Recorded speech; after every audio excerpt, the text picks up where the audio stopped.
Okay, so I'm back with another video, but this time doing something new. There are conquests. I'm actually going to talk through, not the whole thing, but a few bits and pieces now here and there. See if I actually got that right. Okay, so I'm gonna have to not cry, do Nocturne. Oh fuck yeah, right beside there. Don't have to fucking walk that far. Oh, they're actually making me walk. What the fuck? Where's the fucking teleporting right fucking there? There we go. Thank you for waiting. I finished checking your adventurer handbook. Here are your commission rewards. We have no other urgent commissions on the books at present. Thank you for all your hard work lately. Perhaps you two could consider taking a vacation. Amazing! Paimon never thought we'd end up having downtime and not cry. Heh, you just jinxed it, Paimon. Thanks a lot. Things were pretty hectic when we first got here. Everywhere you looked, it was either the wild hunt causing chaos or the Fatui stirring up trouble. It is still gonna get fucking hectic. It felt like this whole region was one giant slime in a barrel, ready to go boom at any moment. Please. That's right. Another win for Tibet's top duo. It's still gonna go down. Are you two aware that the Moon Prayer Night is soon to take place? Oh yeah! Mama told us that was coming up soon. I wasn't paying attention to that, to be honest. Wait, why do you mention it though? Do people in Nasha Town celebrate it too? Paimon thought it was just for moon goddess worshippers. You're partially right. Most people in Nasha Town just see the festival as an opportunity to do business. No shit, Charles. They do not concern themselves with the religious element. The festival was first celebrated by the Frost Moon Scions. On this day, they would wear moon prayer blossoms and celebrate the birth of the moon goddess through song and dance. They would also prepare food and handicrafts and give them as gifts to others. Over time, it became Nodcry's most lively festival. Oh, sounds like fun! Great! Well, in the meantime, since Catherine doesn't have any commissions for us, let's focus on some personal business instead. Let's see how long When it'll we be first personal. got here, you mentioned that this was where your spaceship landed? Oh, we could probably go see a We didn't get to follow spaceship. up on it at the time, because we got wrapped up in that whole rare situation, but now we can finally start investigating it properly. Fuck yeah, let's go. Well, there's a saying Paimon's heard around these parts, which goes, if you lift up a rock, you'll find something you weren't looking for. By that No logic, shit, you'll never find what Sherlock. you're looking for while you're searching, but the moment you stop looking, it'll jump right out at you. Sure. Let's see. Knowing us, that's 100% what's gonna happen. Could be worth a try though, right? Anyway, Paimon suggests we focus on other stuff we want to do for now, and just keep an ear out for spaceship-related intel as we go.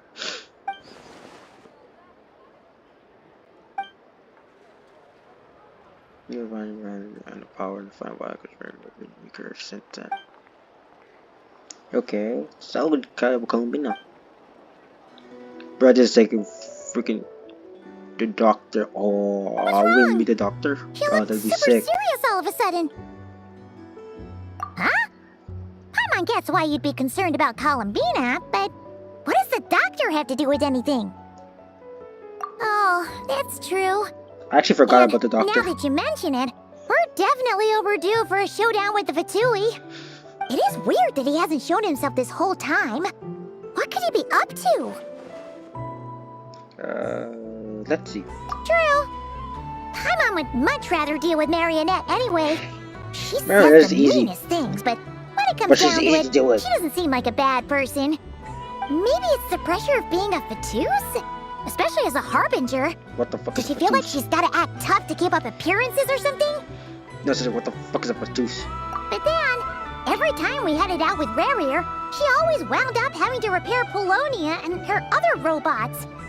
That's gotta She's a sore sting. loser. Losing face always hurts more for people who care a lot about their image. She's probably still furious about it. What? Relax, she's not even here. Huh? What's the matter? Oh, nothing. Sorry, we'll be on our way now. Where are we again? Oh yeah, Columbina? Right, yeah, let's go see Columbina.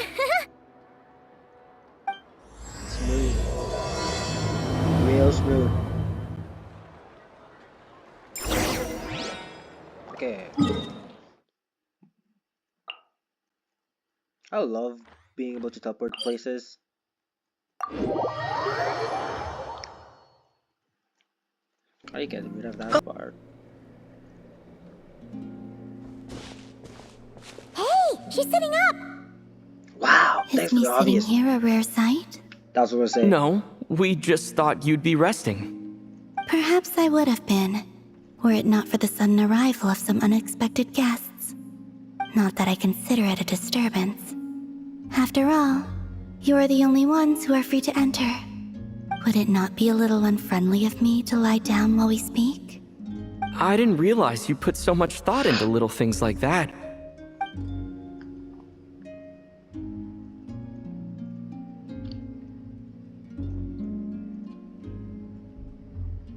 Only going on? sometimes. There have been moments lately where I think about you and your companions. Brush, Columbina's so freaking secretive, it's hard to know what she's actually thinking about. They are warm, mysterious, and cozy memories. Very few of my past memories are anything like that. Interesting. They say that travelers return home bearing bags full of souvenirs.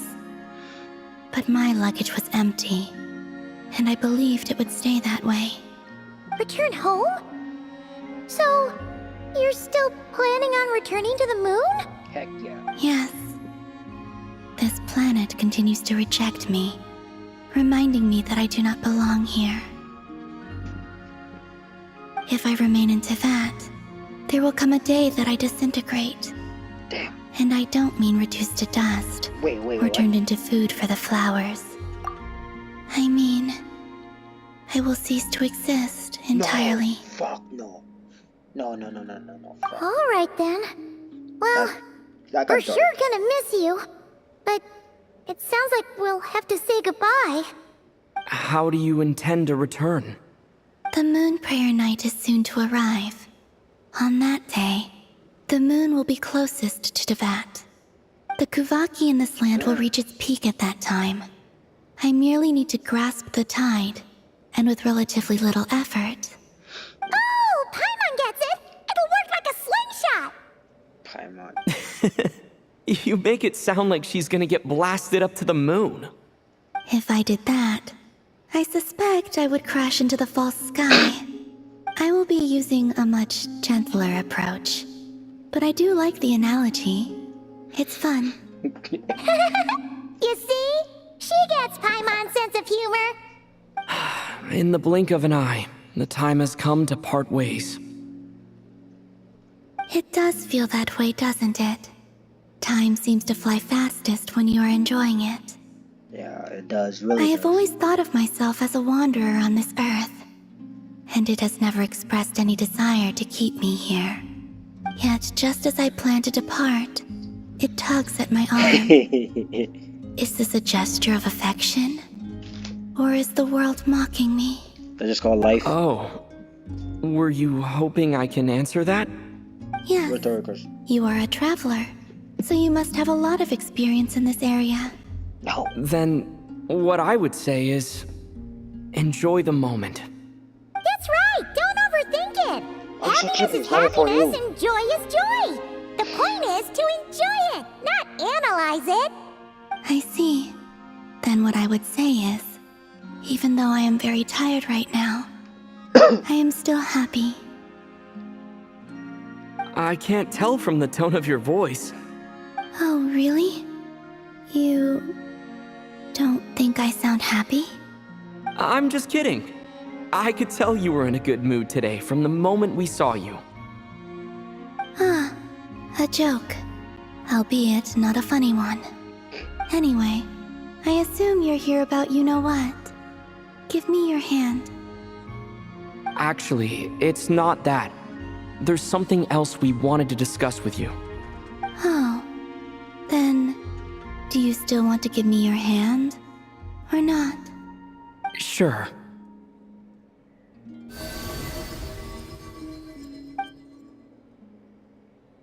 Thank you. So, I've heard that in the moon prayer nights of the past, people here would hold celebrations in the moon goddess's honor. Since you helped so much in our fight against the Rehir of Solnari, I think you deserve a farewell party before you return home. I haven't asked everyone else for their opinions on this yet, but I'd like to invite you to join the upcoming Moon Prayer Night. I've never joined a moon prayer night before. I'm not sure what I would even do. Oh, don't worry about that. We take care of everything. All you need to do is show up. Of course, there's no need to force it if you're not feeling strong enough. It's just, this kind of felt like a golden opportunity. Yeah. But they call me Kutar, and the Fatui have an arrest warrant out for me. I shouldn't appear in public right now.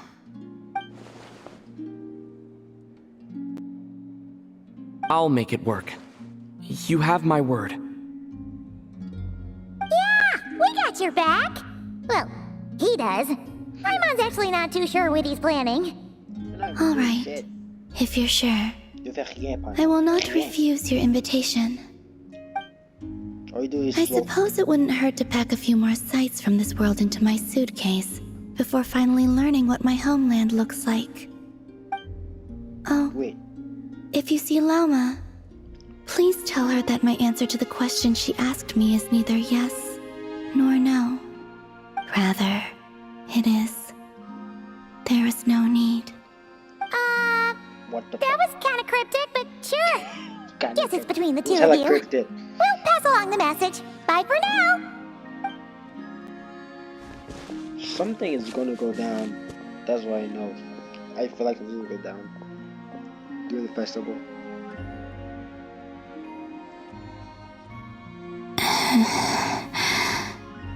And also, I do not know.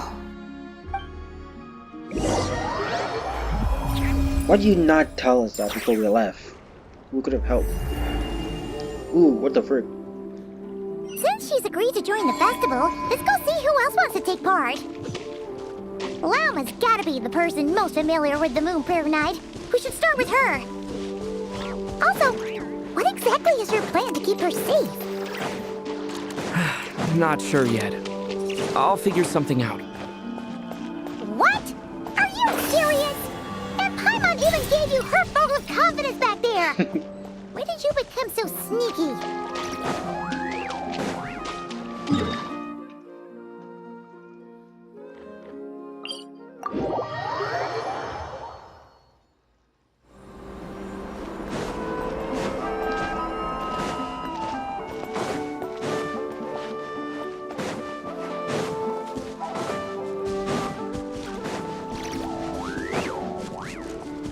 Where are you? Hey, Lauma! It's us! Huh? Varka? What are you doing here? Broke drip is as usual. Beats me. I had a bit too much to drink last night. Not surprised. When I woke up, I was on Hisi Island. Mr. Varka is helping to oversee Nasha Town's preparations for Moon Prayer Night. He is here to go over some details regarding the decorations and custom cloth designs. Oh, no. Right, yeah, that too. What do you mean, Just- that too? Yes, celebrating this festival is a long-held tradition here in Nodcry. On this day, the crescent moon at the top branches of the verdant crest turns into a full moon, and the moon prayer blossoms bloom with a special radiance. Our people take these to be blessed omens. It's an especially welcome event coming off the back of all that nasty business with Rare. Everyone got put through the ringer recently, and now they're looking to turn their fortunes around. The big shots in town all agree that a big, lively celebration is just what we need to rebuild people's faith in this place. No wonder Catherine said that people weren't so bothered about the religious element. That's right. It's become more of a local custom by this point. The celebrations have little to do with whether the religious stories behind this event are true or not. Even the Frost Moon Scions are eagerly awaiting the coming of Moon Prayer Night, despite now knowing that their past beliefs were founded on a falsehood. That's fair. It's a bit like the lantern ride in Liyue. It's a chance for people to enjoy themselves, not debate the existence of the Adepti. Oh, one other thing. We just went to see Columbina. We went ahead and invited her to take part in the festival this time. Hope it's okay. Wait, so... you mean she agreed to it? Huh. That's quite a surprise. Then I suppose that she intends to return to the moon on that day. Oh, yeah. It's kind of a complicated process, but basically, it's like a slingshot. I understand. In truth, I had a feeling that she might make such a decision. Well, if Kuthar has decided to participate in the festival, we should prepare accordingly. Yeah, exactly. She was saying how it could be risky for her to show her face in public. We were wondering if there was any way we could hide her. We'll figure something. Unfortunately, the people who carved the statues did an excellent job of capturing her likeness. It will be very challenging to hide a goddess whose face everyone is so familiar with. Darn! What We do may you have expect? bitten off more than we can chew here. Nah, don't sweat the small stuff. We can handle that. Huh? Are you saying you have a plan? Not as such, no, but Oh, God. the most Oh, God. important thing with a festival is to keep the mood light and your spirits up. You can't go preparing for a festival with those long faces. You'll never convince anyone to enjoy themselves. True. The Mondstatter spirit is strong with this one. As it happens, I agree with Mr. Varka. Let's start by making our appreciation for Kuthar the beating heart of the festive atmosphere. And who knows, once we get the ball rolling, perhaps everything will just fall into place. Hey! Did you catch that? Lama said the thing! Or close enough, at least. What's going on? Ah, I'm looking forward to the Moon Prayer Night already. Actually, We have a festival in Mondstadt called Windbloom, and you can always tell which couples are celebrating it for their first time by the smiles on their faces. Big, beaming smiles like their whole face is glowing. And I have a feeling we'll get to see that same smile on the Moon Goddess's face at this festival.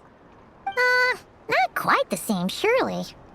Anyway, I'll take care of business in the city, but I'll have to leave the decor up to you and the Frost Moon Scions. No one else can capture that traditional aesthetic quite like you guys. But lastly, there's the final key element that brings the festival to life. Companionship. we'll take care of that part. Before you leave, let me show you something that we've been preparing. Mr. Varka had asked to see it already, so you may as well tag along. Also, I have some further questions about Kuthar's decision. I'm gonna have to follow.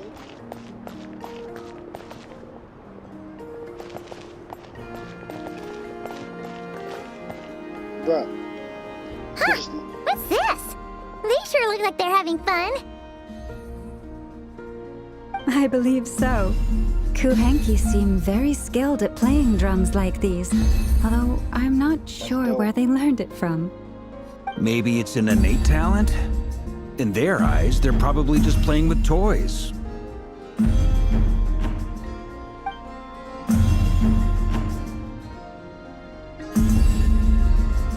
Luanatar! You want to play too?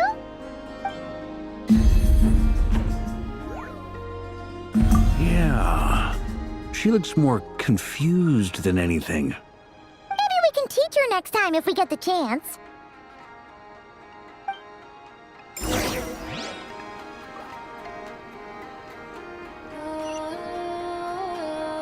What are these floaty things?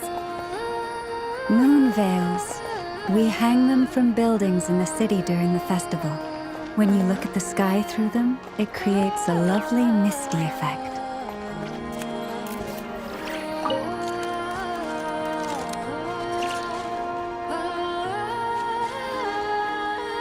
Just following people Everyone around. seems hard at work. They are preparing items for Moon Prayer Night. For instance, the sculpture being made over here, Mr. Varka and I were just finalizing the details of where it will be placed. Ah, there she is.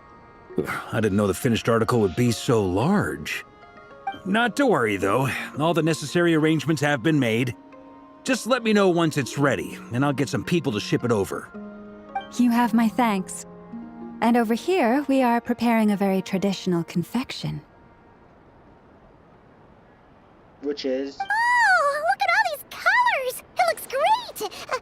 Can Paimon try one? Of course. I have a feeling you'll like it a lot. You bet! Sweets and treats are Paimon's favorite! Not surprised whatsoever. If you included those in the Feast of the Moon, I bet Paimon would have joined the Frost Moon Scions by now. There will Yeah, also you be are right. verdant crests like this present in Nasha Town during the festival. The timing of Moon Prayer Night is not completely set in advance. We make a rough estimate, then observe the changes in the verdant crests and Moon Prayer blossoms to guide us. As such, the wait itself is a fun feature of this particular festival. The wait, really?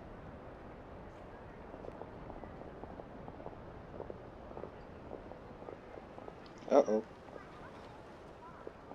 I was just skipped. Thank God I didn't want to fucking... Let's talk here. To tell the truth, I am very surprised to hear that Kutar is willing to participate in the festival. I once asked her if she'd be willing to stay with the Frost Moon Scions. I could introduce her to everyone, and we could be a family to one another.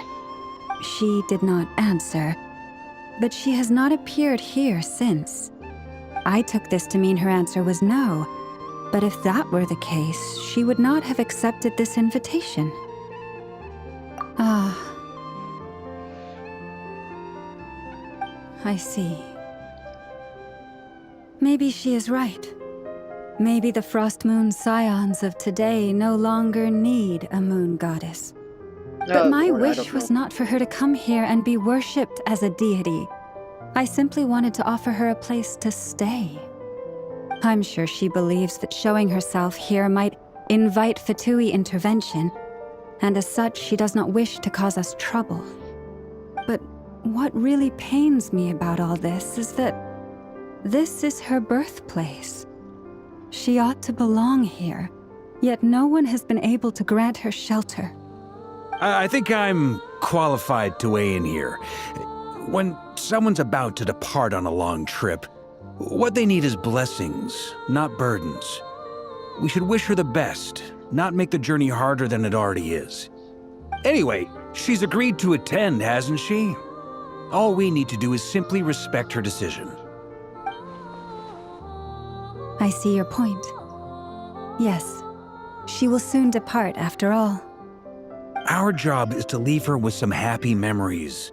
Besides, who's to say her journey to the moon is a one-way trip?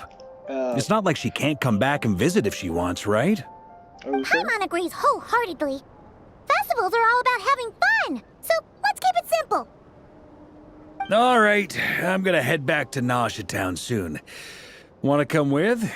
I'm guessing you have some other folks to visit there. Sure thing, let's go! Bye for now, That was Loma! a quick answer. Thank you all. Goodbye.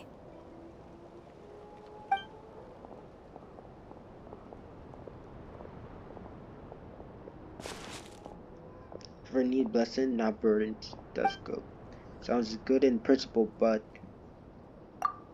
will blessing alone be enough for Columbine? Ooh, that's actually pretty cool. Teleport, yeah, I love teleport. Ooh, that was quick. Durin, Albedo, Hey, over there! Flint. It's Durin and Albedo with Flints! What could they be chatting about?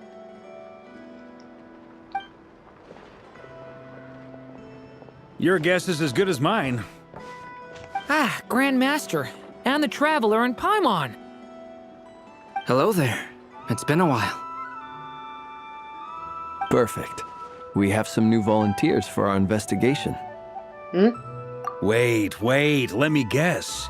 The righteous Lightkeepers are finally ready to hunt down the Abyssal Dragon? Yes, that too. Yeah, right. Oh, wait. Why does everyone keep saying that too? I've been wondering the same thing. Well, to be precise, the facts match, but not the causality. Wait, so I guessed right? Half right. Don't act so impressed with yourself. Oh god.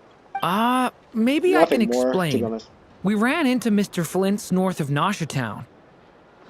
At that time, we just noticed a few abyssal creatures out in the wild, but the strange thing was, I didn't detect any traces of abyssal energy on them at all. On closer inspection, we realized that they were not real monsters, but something akin to reflections in the water, or perhaps a mirage. Huh? What do you mean?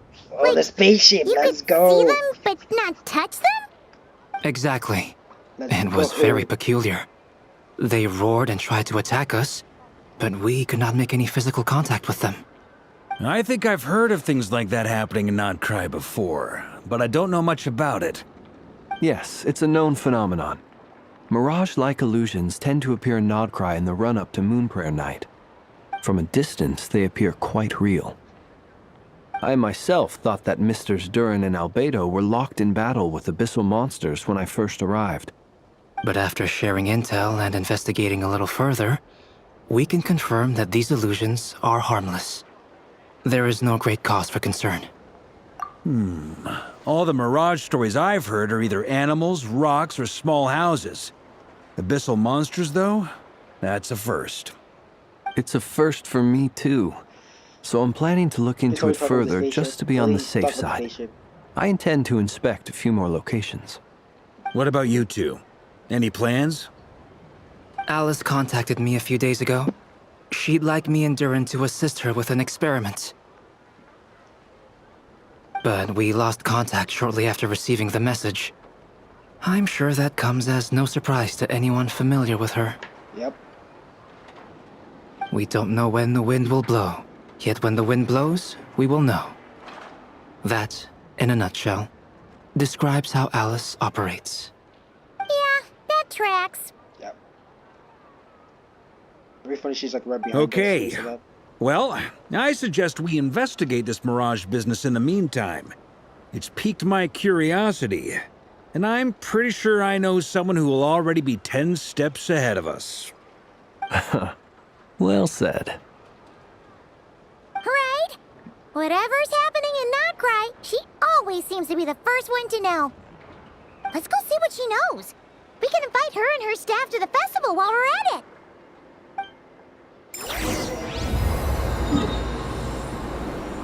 I love teleport. I have this sad teleportation board. It makes you just go any place hella quick.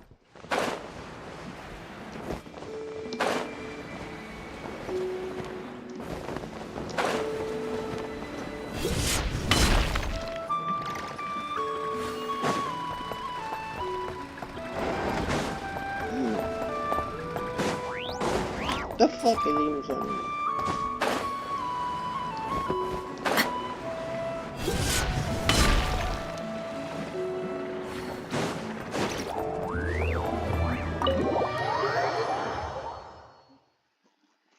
That took a while to get.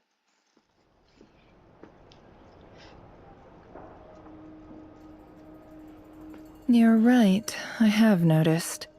There's certainly something a little fishy about this situation. Only a little, though. Records indicate that this phenomenon can occur in the days before and following Moonprayer Night. That said, it has always been a rare sight in the past. The odds of encountering these phantoms are similar to looking up in the night sky, happening to see a shooting star, and managing to make a wish before it disappears. But this time, either everyone's getting lucky, or they're appearing far more frequently than usual. Yehoda's out gathering intel as we speak. In the meantime, let me check off some points of interest. First, The Abyss. The ones we saw seem to be abyssal monsters. Indeed. But we have identified one location where many more of them have made an appearance. And not just monsters, but human phantoms, too. Given the scale and nature of the phantoms, it's almost as if someone's last memories are coming to life. Or perhaps the memories of multiple people. Oh. So you mean the phantom monsters are hunting down the phantom humans? Exactly. The phantoms can interact with each other, but we have no means of intervening. In addition, some of the human phantoms would seem to be from the very distant past. This is clear both from the clothing they wear and the stories they tell. They claim to be from Hyperborea, a name which I've heard from Lauma before. If this is true, it means they must be from 6,000 years ago. God damn. Did Paimon hear that right? 6,000 years? Like she's counting her fingers. It sounds like this merits further exploration. That'd be a big help. I'll leave it with you, Albedo. My knowledge of ancient history is non-existent. I used to doze off every time the pre-Knights Favonius era came up in class. It's quite a miracle that you were able to understand these phantoms' speech, given how long ago they lived. I suppose you're right. But I'll leave the archaeologists to ruminate over that conundrum. As an intelligence broker, my sole interest is in the value of the information I gather. Which, in this case, hopefully means earning myself some good favor with our dear Lady Moonchanter. So calculating. Whew, this intel broker logic always catches Paimon by surprise. Sounds to me like we could split the work up. I think the abyssal phenomenon is best left to Albedo, Flints, and me. Agreed. It coincides with my duty as a lightkeeper. For my part, I'd like to understand the abyss better. Even a little knowledge would go a long way. This is certainly a rare opportunity to study the abyss. But even rarer, perhaps, is the chance to make contact with the ancients. The Curatorium will take the lead on investigating the Hyperboreans. We put in the work to learn what we know so far. Please don't move It out. seems Someone's only spaceship. fair that we get Please. some quantity of exclusive intel. That just leaves our trusty team of 2 unassigned.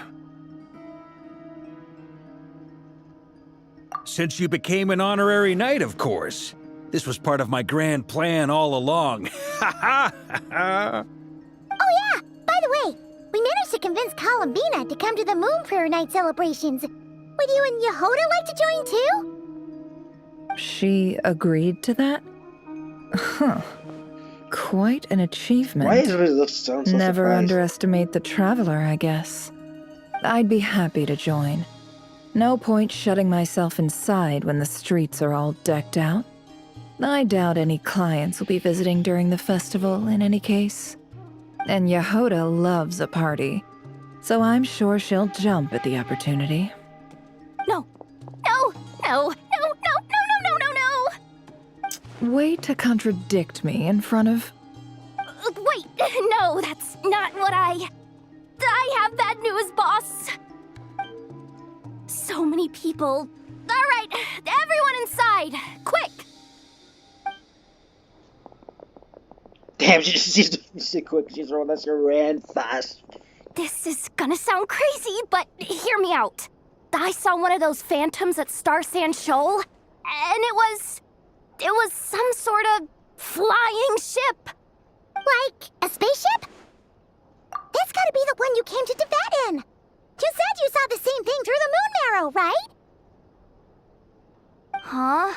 You already know about it? Ugh, I thought I was gonna blow people's minds. Turns out I'm the last to find out. Wait, back up. You came here in a spaceship? Oh, now my mind is blown! What's it like on the inside? Was it like flying through space? I want to know everything!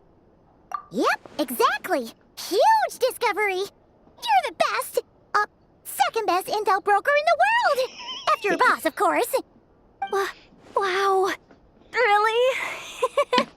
Well, I don't know if I'm all that, but... Stop being modest, Yahuda. I guess that decides where we're heading next. Come on, don't look at me like that. I know the spaceship doesn't have anything to do with me, but you don't want to leave me as the only one twiddling my thumbs, do you? Please? Fair enough. You can tag along. In that case, let's meet back here to discuss our findings once we're done. I wish everyone a productive investigation. Gee, thanks. You too.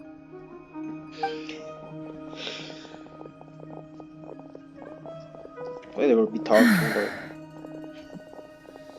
What's up, boss? Aren't we gonna head out? Tell me, Yehuda, when did the curatorium start giving out intel for free? Oh, sorry, boss.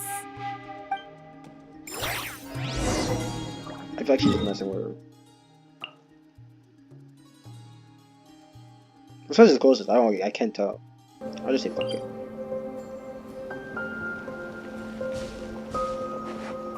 Oh, they can maybe come Well, from what do you know? Yehuda was right on the money. This Phantom really is your spaceship. But that's so weird. Why would it show up here? Is it some kind of projection? Or a ghost? Like, maybe it no longer exists. But somehow it left an afterimage? I'm not so sure either. Ah, you're already here. Miss Lauma, what a surprise. I thought you were busy with festival preparations. I was, until one of our people informed me that a strange sight had appeared at Star Sand Shoal. No one's ever seen something quite like this before. I thought I should see it for myself. Same here. Oh, so we heard that these things appear around the festival period. Any idea why that is? Unfortunately not. We have very limited information about them, since they can't be interacted with. And no human phantoms have ever made an appearance before now. Oh. The most we've been able to deduce is that these sightings appear to be connected to the increase in Kuvaki energy around this time. Yeah, seems like that's all we can do. This is all so confusing. Allow me to lend you a hand.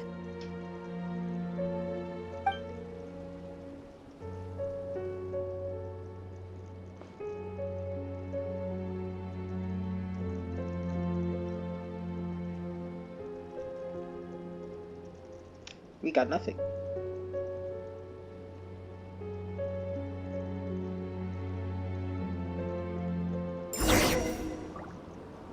Everyone, our friend here should be able to provide us with some information. Is that a phantom rhymehorn deer?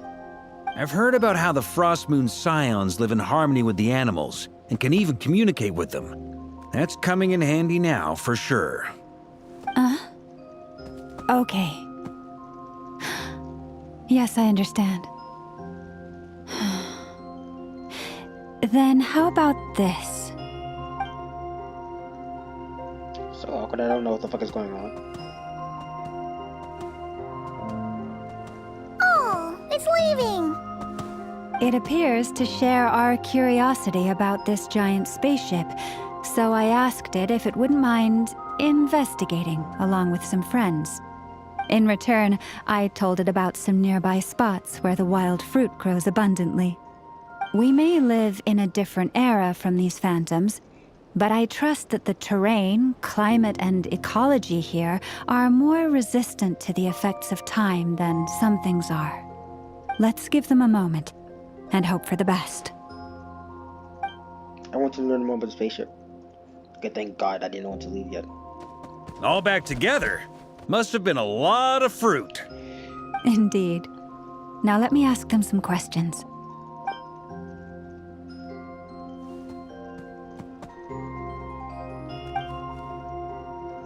It did find a lot of wild fruit, enough for them to feast for a long while. This puffin circled in the air several times, but didn't spot anything out of the ordinary. Certainly nothing to do with the spaceship. Huh. Well, it definitely makes sense to get a bird's bird's eye view. Indeed. Other than that, I was also thinking that the world these phantoms see is also different from ours. Oh, I get what you mean. The wild fruit exists in both times and spaces, but there might also be things that only exist in that space-time, which we can't see. Good point. Great thinking, Lauma. Blunthorn rhinos can use kuvaki to shift great rocks, but this one says it couldn't get that ship to budge by even an inch. The sniffer mole tried too, but despite being a skilled digger, it could not get through. They say that the spaceship looks robust and undamaged. It seems completely impervious to any and all attacks. Whatever lies within is well defended from harm. So, just like us humans, there was nothing they could do about this spaceship either. Yes, still, they deserve our thanks. We are grateful for all your efforts, dear friends. Now go, and enjoy your feast. I've noticed some other human phantoms gathered nearby. Come on, let's go talk to them. There's always something crazy will go down.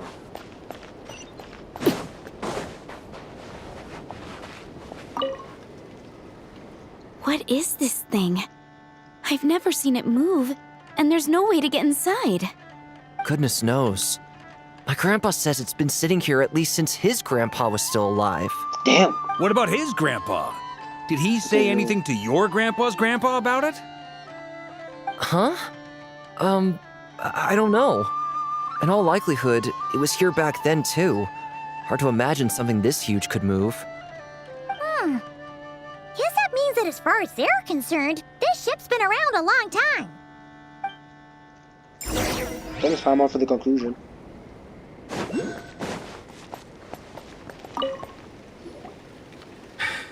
Come on, brothers. If we can get even a small chunk off of this thing, it's gotta be worth a fortune. Today is the day we strike it rich. Huh? You mean Paimon? Yes, brother, I shall join you. Let's make our fortune. We should go with them. What the? This thing is crazy tough.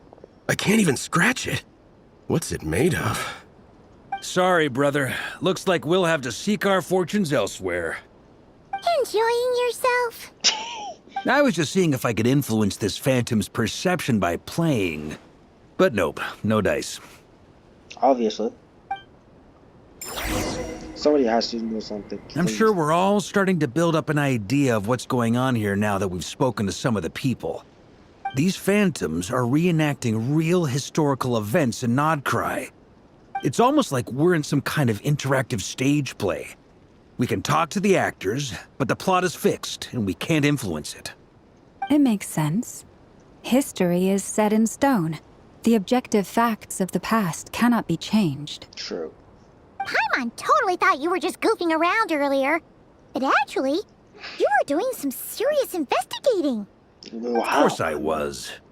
Anyway, at this point, I think we're forced to conclude that although the Phantom spaceship is right there in front of us, we aren't going to learn much about it from these people.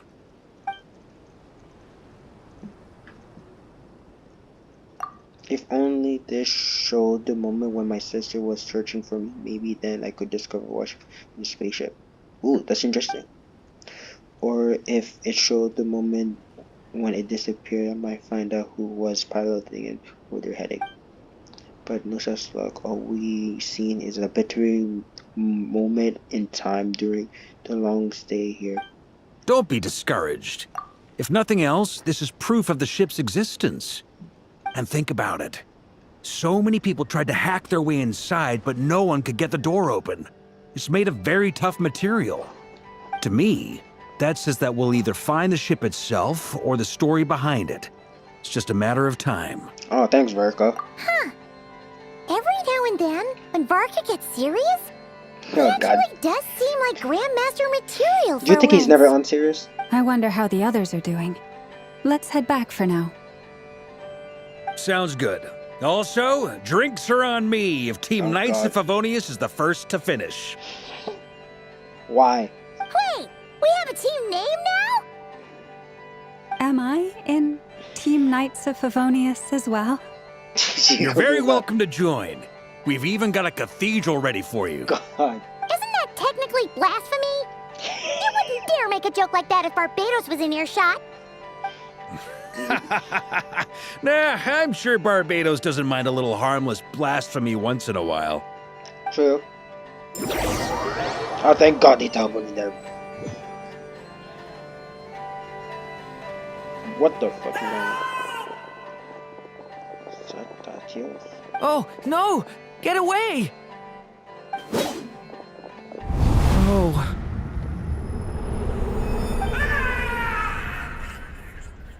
What do you expect was? I know it's hard to stomach, Mr. Duran. But as I'm sure you've noticed, there is nothing we can do to intervene in that which unfolds before us. But Shocking. we have to at least try. And try you have. But are you aware of how many unsuccessful attempts you've made now? I wasn't keeping count. 200? I'm afraid this is the 39th failure so far. Or the 5th if we're only counting this particular victim. There are no indications that these phantoms may be altered in any way. You seem to have calmed down a little. I'll make us a fire. You should rest and have some water. Feeling any better now, Mr. Duran? Bro, why is this dragging on? May I ask a few questions? Be my guest. What exactly are we witnessing here? What happened to those people? Shut up. My guess would be that we are seeing Nodcry during the Conrian Cataclysm. Would that be accurate? Conria. That is correct. As you know, once the Abyss senses even the tiniest crack, it floods in and spreads like wildfire. There was a time in the distant past when it permeated all of Nodcry, causing immeasurable harm. The people paid a terrible price to heal this land. How did we Then, survive? 500 years ago, the whole of Tevat suffered an abyssal disaster. Once more, Nodcry was dealt a devastating blow. I see. In the face of the abyssal onslaught, all were like grains of sand tossed around by a tidal wave. Be they human, fae, or god. The moment you witnessed is but one drop in a whole ocean of catastrophe. All right. I guess that answers my second question, too. I wanted to know why there's nothing I could do to help them, and that's because what we are seeing is history. That would be my guess as well. As I understand it, history and fate are not all that dissimilar. The latter may be unseen to us, but both are immutable. Yes. Fate was determined long, long ago. I still have a couple of other questions for you, Mr. Flint's. You mentioned more than one abyssal disaster that has struck this land in the past. How can you be sure that what we're seeing is from the Conrian incident? And also, how are you able to stay so calm when you're talking about these events? From everything I know about you, you're not cold or ruthless, and you're not indifferent to the suffering of others. Alas, I am forced to show my age. I must be 600 or 700 years old by human measure. Wait, so you... One is not easily moved by history when one has witnessed the truth firsthand. I'm sorry. You needn't apologize. Your passion is a good thing to have. Treasure it, because someday you may find it in terribly short supply. Now, at the risk of offending you, I have a question in return. Your curiosity toward the Abyss, is it born from hatred or because you sense its call? I only ask because I kept a fragment of Rarir's body in my lantern for a short time. Specifically, his heart. Oh, fuck. So I know what a burden it can be to carry the abyss with you. And I hear its power growling from somewhere within you. In my eyes, your mere existence is a miracle. My honest answer is I don't know. I don't think I have the confidence to say for certain. What I will say is the abyss is not the only issue that haunts me. Even before I became who I am today, the question dogged me constantly. Should I even exist at all? My doubts remain unresolved. But when we fought Rerir, something became a little clearer to me. Sometimes it is the darkness within us that allows us to achieve the impossible. I certainly got the sense from your 39 attempts that you were trying to achieve the impossible. It sounds like you've resolved to see the truth for yourself. Absolutely. Don't be In dumb that about sense, it. he and I are quite similar. Then I wish you every success. I look forward to the day of your transcension. Well, if everyone's caught their breath, I suppose we should head back. Oh, and one last thing. I'd appreciate if you kept our discussion about history a secret. So next team up, wasn't it 3 teams? Incredibly, our separate investigations led us all to the same conclusion. Hooray for consensus! Yeah, but we barely learned anything, though. I totally thought this would be the mother lode. Talking with the Don't jump the gun. ancients? I mean, come on! But nope. All we got was useless snippets of conversation. And all this stuff about moons and hyperopia. Ugh, what a load of baloney. Seems like people back then had a few screws loose. I understand your frustration. We found the same issue. Each phantom only showed a very brief moment in time. There isn't much value to be found in these miscellaneous fragments of a civilization's history, no matter how glorious it may have been. Sure. If there's a silver lining, it's that these phantoms are harmless to the present reality. They shouldn't get in the way of the festivities. Paimon agrees. And not just because it's the first thing she understood in this whole conversation. 100% is the first thing you understand. You look disappointed, Nefer. Is something the matter? What do you think? We all worked our tails off, but the only one to gain anything from it was you, Lady Moonjanter. Well, please do share the Hyperborean records with me. I will gladly inscribe them in our people's documents. Oh, duh! Yeah! That was it! Hyperborea! Hyperborea. I'm serious. Only an expert in the Frostmoon Scions and their history can turn these records into valuable research material. The alternative is to let them gather dust on the Curatorium's storage shelves until the pages turn yellow. Nefer, you're wise enough to know that cooperating and sharing the profits is the best course of action here. Well, that goes without saying. Sure, let's do that. Huh? But didn't you say we aren't supposed to give out intel for free? Sorry. Shutting up. Now is not a good time to push Nefer's buttons. Anyway, back to Moon Prayer Night. I'm thinking that we should prepare something a little special, aside from the usual decorations and so on. You mean a parting gift? Can't go wrong with food. Although, does food go bad on the moon? Perhaps a lantern would be a better choice. It might be dark up there. It could prove difficult to light a lantern on the moon. Magical stones might serve that purpose better. What about a clockwork mecha model from Fontaine? I've got a whole bunch at home.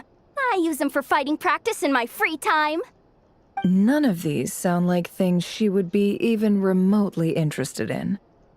But we don't interact with her enough to know what she likes. Yeah. It would really save us the guesswork if someone could find out what she's into.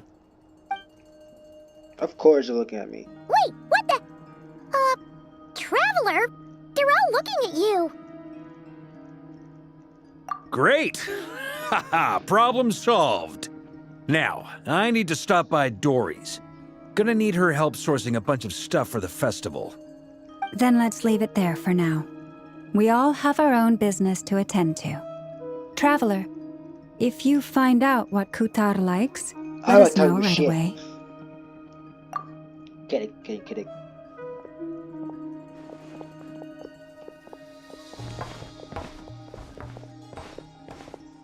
Is something the matter? I'm fine. It's just... I'm still feeling a little rattled after witnessing the horrors of the Abyss. But it's okay. This is something I have to work through. I'll be all right. Thanks for your concern. Well, don't put too much pressure on yourself. If you ever feel like something's wrong, physically or mentally, we're here to talk. Come on. Stop treating me like a kid. You are a kid. I had to say that. Okay, I think I'm going back to Kutar. Yep, guessed it.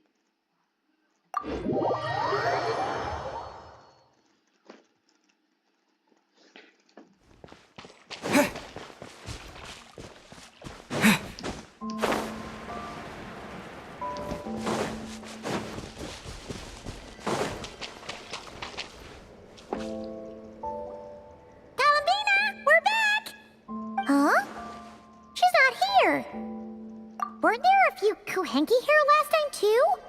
Where did they all go? Maybe she took them out for walkies. Who says walkies?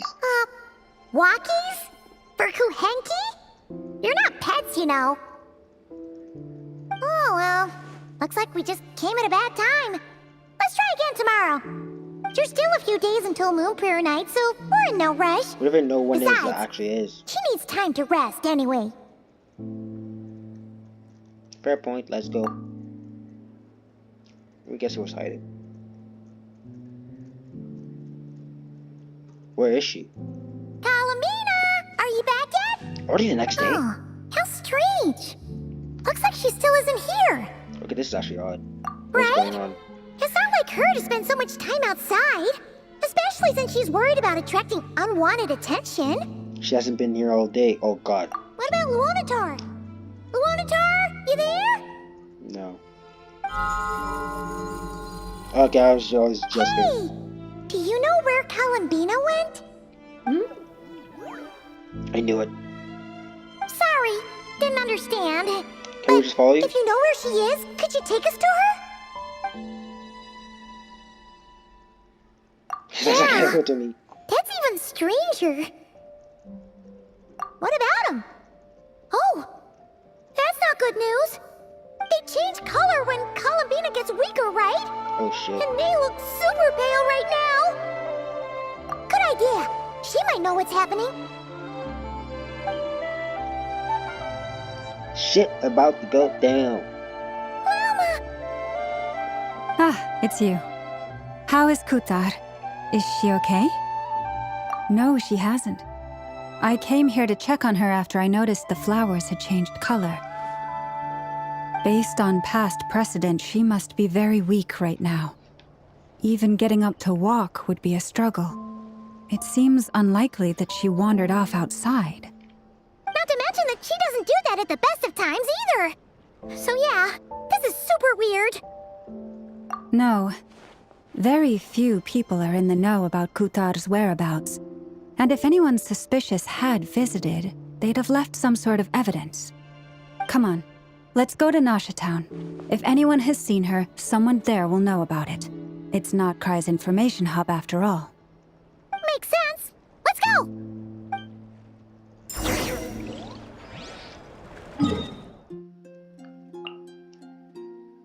Why in the middle of freaking nowhere?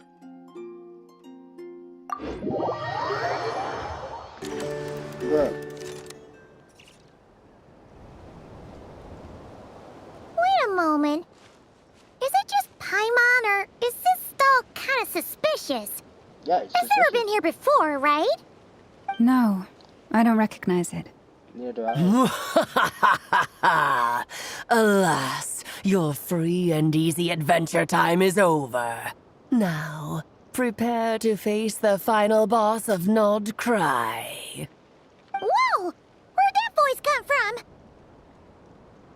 Not sure, but it's definitely hostile. I don't think so. No, not that way. The final boss is right here. The sniffer mole? That's the final boss? Surely not. That's what Also, I knew it. Okay, the jig is up. I'll stop teasing you. Turn around. I'm right behind you. It seems I've managed to leave quite an indelible impression, even though you've never seen my face. That's Alice! Nothing No could make a great freaking mate way! more pleased with Sakamo. herself. Oh, she looks really good, to be honest. I'm not gonna lie. She looks really good.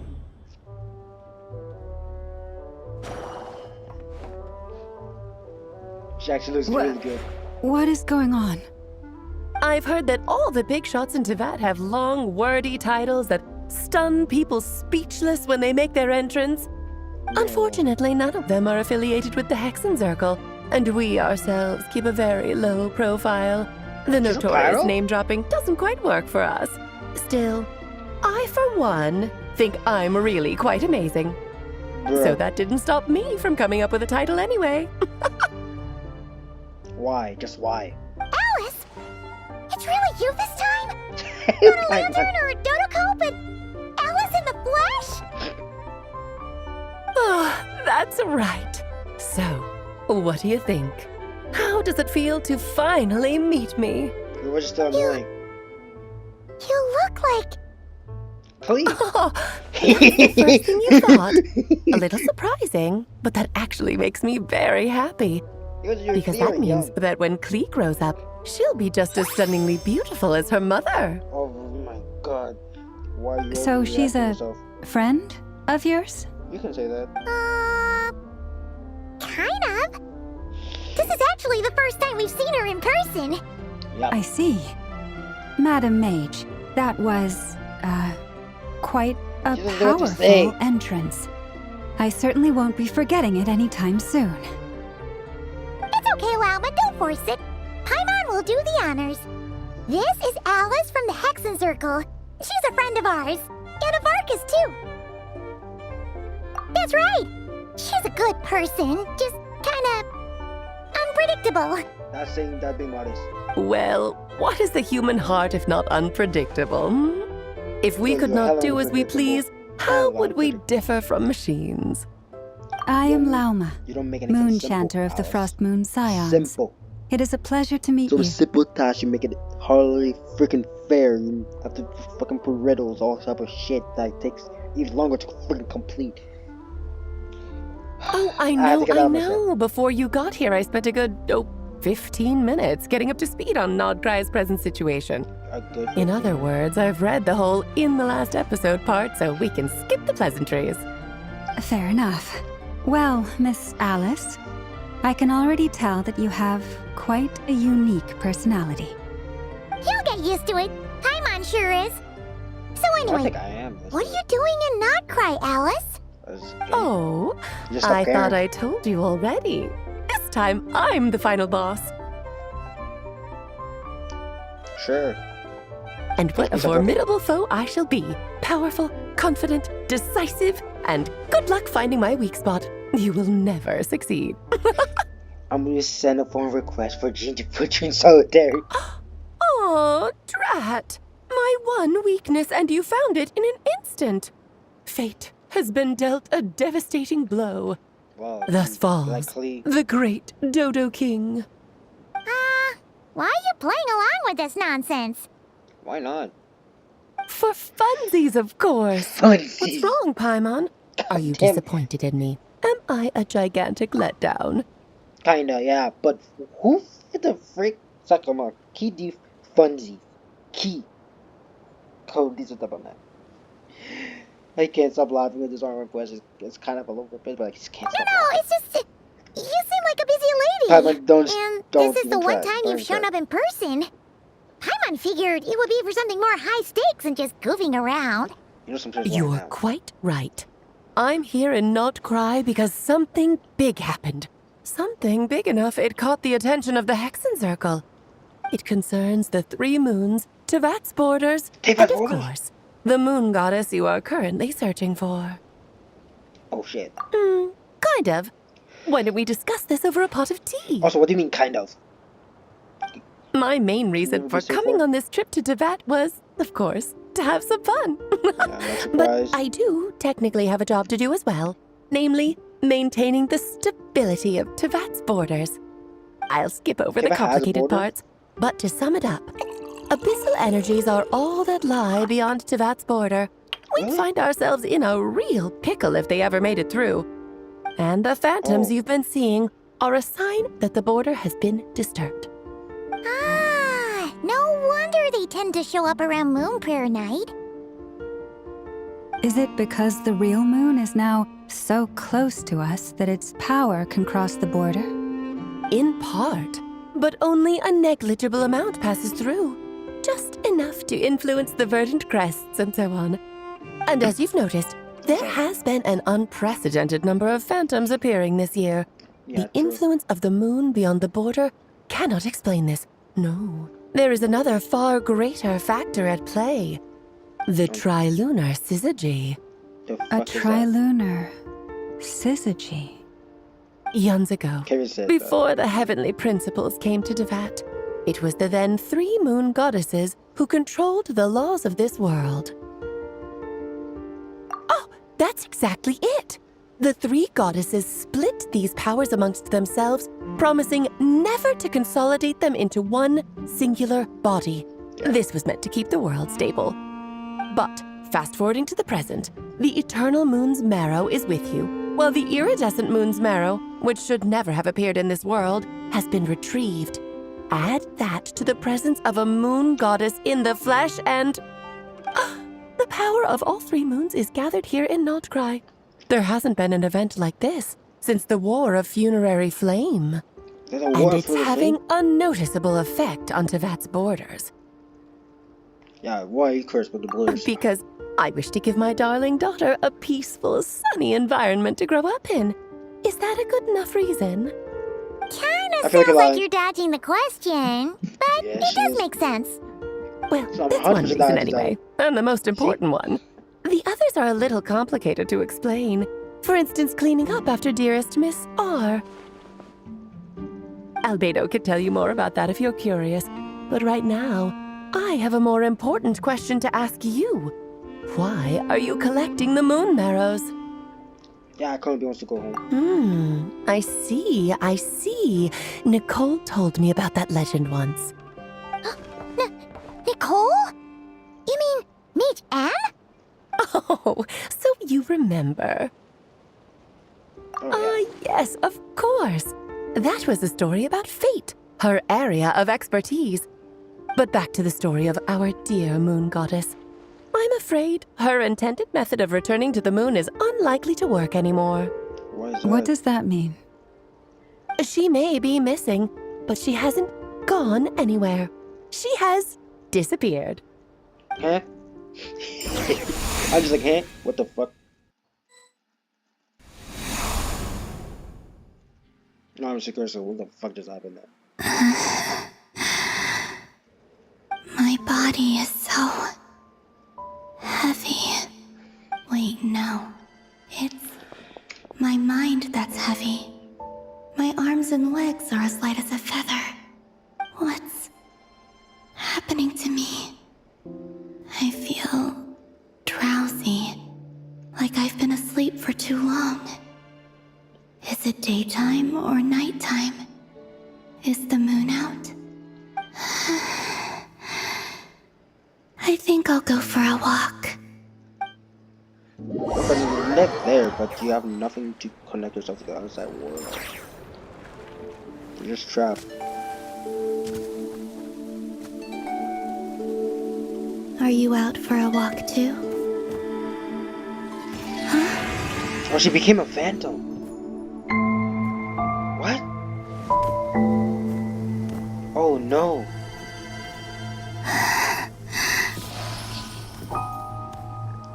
What twisted lie is this? The day has come at last. Are you shitting me right now?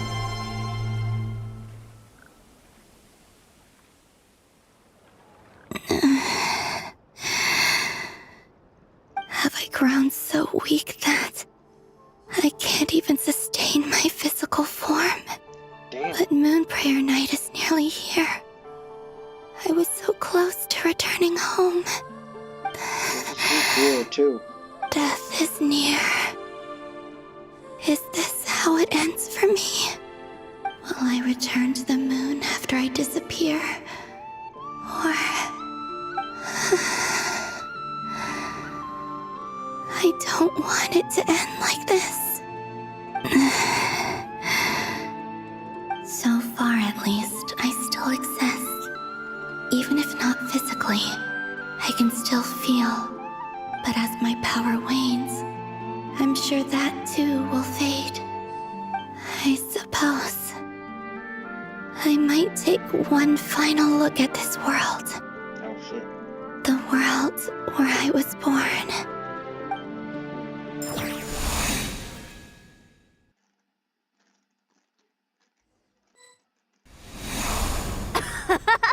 Come on, come on! Just visiting.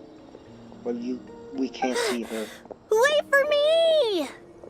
The Frost Moon Enclave. How much it has changed since I was born. These decorations, they're so heavy. It's times like this when you kind of wish men could be priestesses and acolytes. How fascinating. I've never had the chance to be privy to people's private lives in this way. In the past, people would get so solemn and serious the moment I showed my face. Like they were frozen stiff. Karina, Lametti, it's time to eat. Coming! I want to watch them a little longer. Then do. Oh, you actually get to use it? That's sick. I love that. I love the little sprint. Actually, really cool you get to use her a bit. So just fill these balloons with air, right? Yep. Try a couple now to test things out. The rest can wait till Moon Prayer Night. Think fast. Rita! Teasing an acolyte of the Frost Moon Scions? Surely that's a punishable offense. No, it's not. Take this!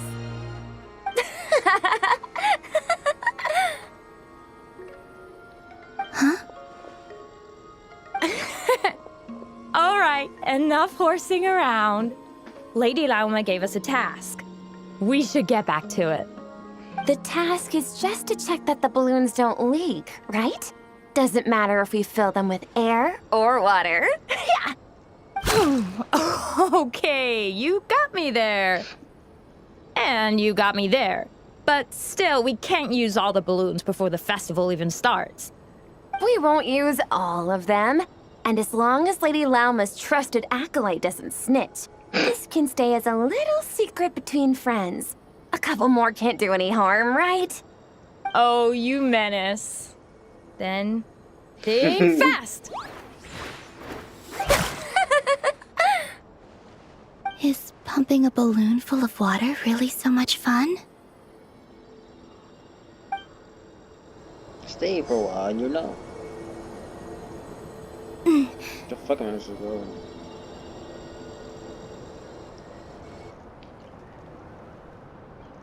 Aww. Cute drawings. Okay, I don't know where that came from. I'm sure you're both tired from playing all day. Come on, eat up. A plain, humble meal. That has always been the way of the Frost Moon Scions. Huh? How come Lametti got a midsummer berry dessert? Oh, I always get Lockaberry. I don't mind sharing. You can have a bite of mine if I get to have a bite of yours. They're sharing food? I've never shared food with anyone before. Even at the Harbinger tea parties, everyone just ate off their own plate. And when I couldn't finish my food offerings from the Frost Moon Scions, they'd leave the leftovers out under the moonlight for the animals to claim. Hey! That was 2 bites! Oh, then you can have another bite of mine. Oh, you too. Oh, don't fret now. Here, have some of Granny's too. So this is what it means to be family.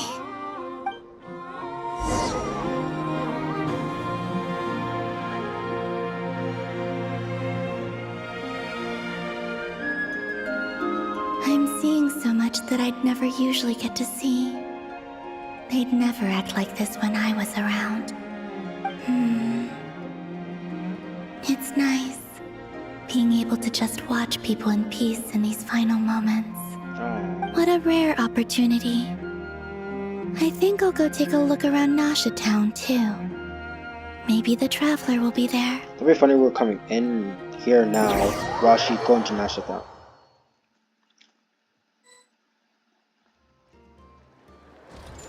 Oh, she has spotted. After the War of Funerary Flame, the moon goddesses were no longer recognized by Tevat. They lost the whole foundation for their existence. Shit. That's why the moon goddess's strength is fading. She cannot withstand the world's rejection of her. To be more pedantic about it, the moon goddesses did something to offend the heavenly principles, and that's why they were ousted. Something of a recurring theme in Tevat's history. Theoretically, speaking sarcastically should put me in their crosshairs too, but they can't tell me what to do. I'll say whatever I want. Anywho, the Moon Marrow energies were but a drop in the bucket for her, and that battle against the Ray Hair of Solnari only weakened her further. Fortunately, it happened close enough to Moon Prayer Night when the Kuvaki concentration here is high. That's the only reason she managed to survive this long. What do you mean, fortunately? You said she disappeared. We're too late. Oh, what a headache. I thought this was all common knowledge. I guess I have some more explaining to do. Okay, buckle up. It's time for another lecture. Oh, God.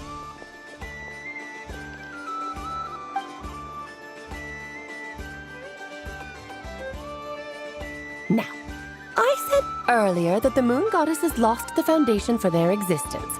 Yeah. The reason for that has to do with the natural order. Basically, the rationale for their existence in Tevat was lost. The same logic applies to the present moon goddess, too. Consider her existence so far. Her comrades in the Fatui called her Damselette. And she was worshipped as Kutar by the Frost Moon Scions. But these connections have now been severed, whether by her hand or yours. So, the rationale that once sustained her existence is now gone. Wait, we did that to her? Oh, well, strictly speaking, yes. But let's not start pointing fingers, shall we? I'll only end up as the big bad villain, and that's not the kind of final boss I want to be. You already are.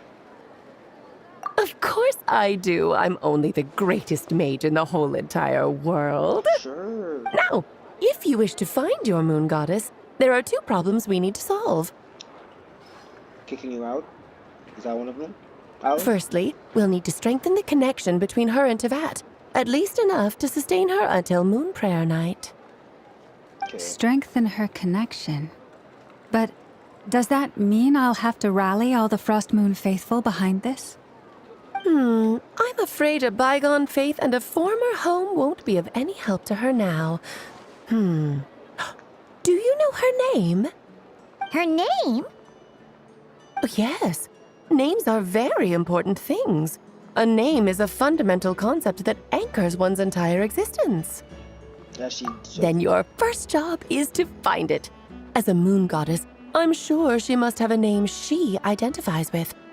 Neither Columbina nor Kutar is her true name, and she's never really accepted either of them. So, finding out her real name is enough to sustain her existence? Yes, I know it sounds like a small step, But every journey Actually, begins that what is day. actually Columbus' So for now, name? that's all we need to focus on. The Actually, second there's no problem other is with name. her plan to use the moon marrows to return to the moon. Unfortunately, piercing through the false sky will take an enormous amount of power.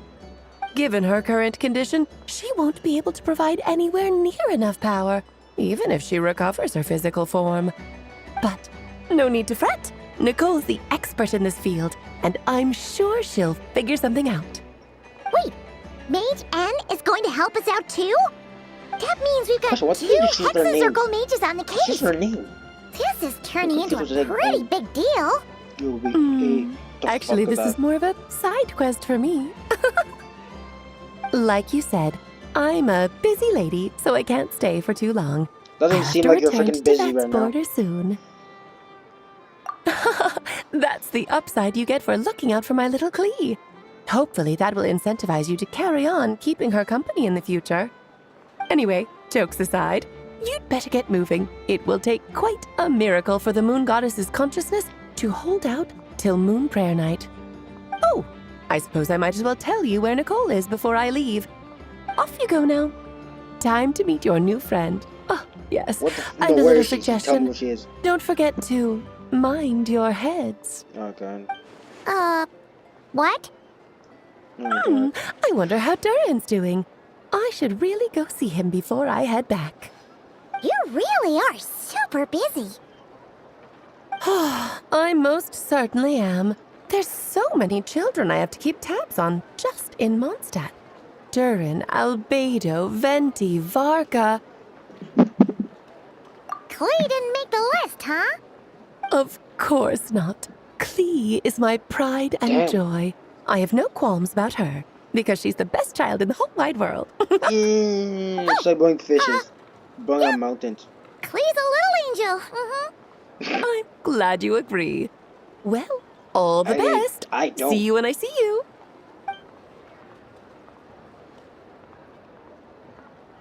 She left in a hurry. Yeah, she didn't pack up her stall. Should we handle it for her? I must say, I'm now very curious about her daughter. Klee, wasn't it? What's she like? That's a long story. Come on, we'll fill you in as we go.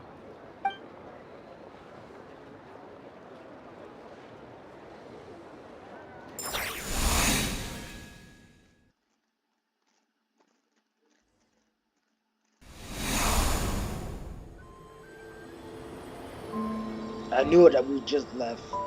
What a lively place. I've never experienced Nasha Town like this before. Hey, you old geezer! Your hammer's rusted through! Who are you calling old geezer? Are they quarreling? I'm looking right at him! You've really gone downhill since giving your daughter free rein in the workshop. Can you even swing a hammer anymore? It shouldn't take you days just to fix a single chair. You might as well use that hammer to massage my back for all the good it's doing. Don't run your mouth, or you'll get a back massage that'll put you in bed for the rest of your life. Look, What kind of the fucking Disney World is materials this? haven't arrived yet, all right? You know how busy it gets in the days before moon prayer night. I'll bet you send all the materials to your little princess. Blood's always thicker than water, huh? What is going on here? All right, you've made your point, Uncle Kusky. As soon as the materials arrive, fixing your chair will be the #1 priority. And Dad, if you've got time to chat, why don't you lend me a hand, See? Lolka knows what the score is. I guess they're friends. But the way they spoke to each other was so ugly. Then again, it wouldn't be the first time I've seen something like this. Columbina! Sing outside my door in the middle of the night one more time, and I'll unscrew your vocal cords. You hear me? I don't think that's the same thing. Sandrone. So that was her way of trying to be friends with me. What a pity. I won't get the chance to say any ugly things in reply. I don't think that's how it works there, Columbina. You're thinking too much into this. Ooh, I love the way she jumps. Hey, have you decided what to give her for Moon Prayer Night? I sure have. She's gonna get the surprise of her life when she's least expecting it. Then I'll whip out the ring and pop the question. The surprise of her life. What a fun turn of phrase. Cool, I get the picture. You can spare me the gushy details. Ooh, looks like we have a customer. Hello there, ma'am. Would you like some Moon Prayer Night candy? Huh? Now you, behind you. Is he talking to me? Can he see me? Here you go.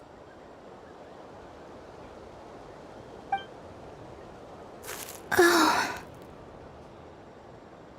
I knew it. Come back anytime. Right. Now, where were we? I don't know why, but I still held out hope. Let me guess, she sees us passing by. The most important thing right now is to find that mage. This name thing seems super important too, but where do we even start looking? I'd better go pay the Fatui a visit.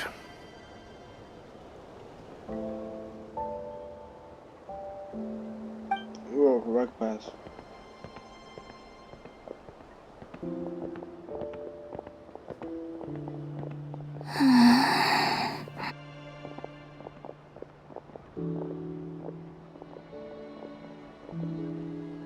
This is an all good turn on roll. Columbina?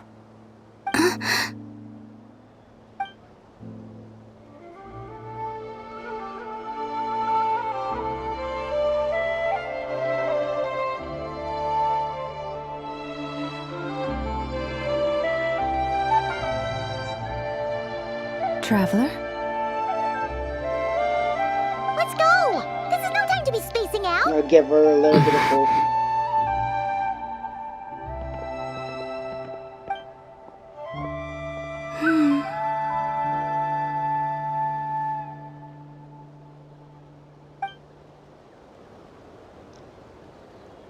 It's just falling right here.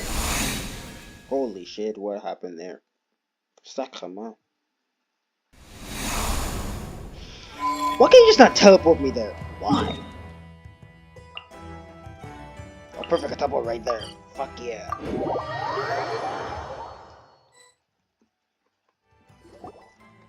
Where are they going? They mentioned a mage and a name? So, Mr. Varka, are you acquainted with this Nicole? Or should I call her Mage N? Ah, not really. We've never met, though she has come up in conversation. From what I've gathered, Alice kinda took Nicole under her wing. Taught her how to speak in a more ladylike fashion, that kind of thing. Huh. Hard to imagine Alice as an etiquette coach. It's just weird, I think she's right behind us. Yeah, Alice is a larger-than-life personality, I'll give you that.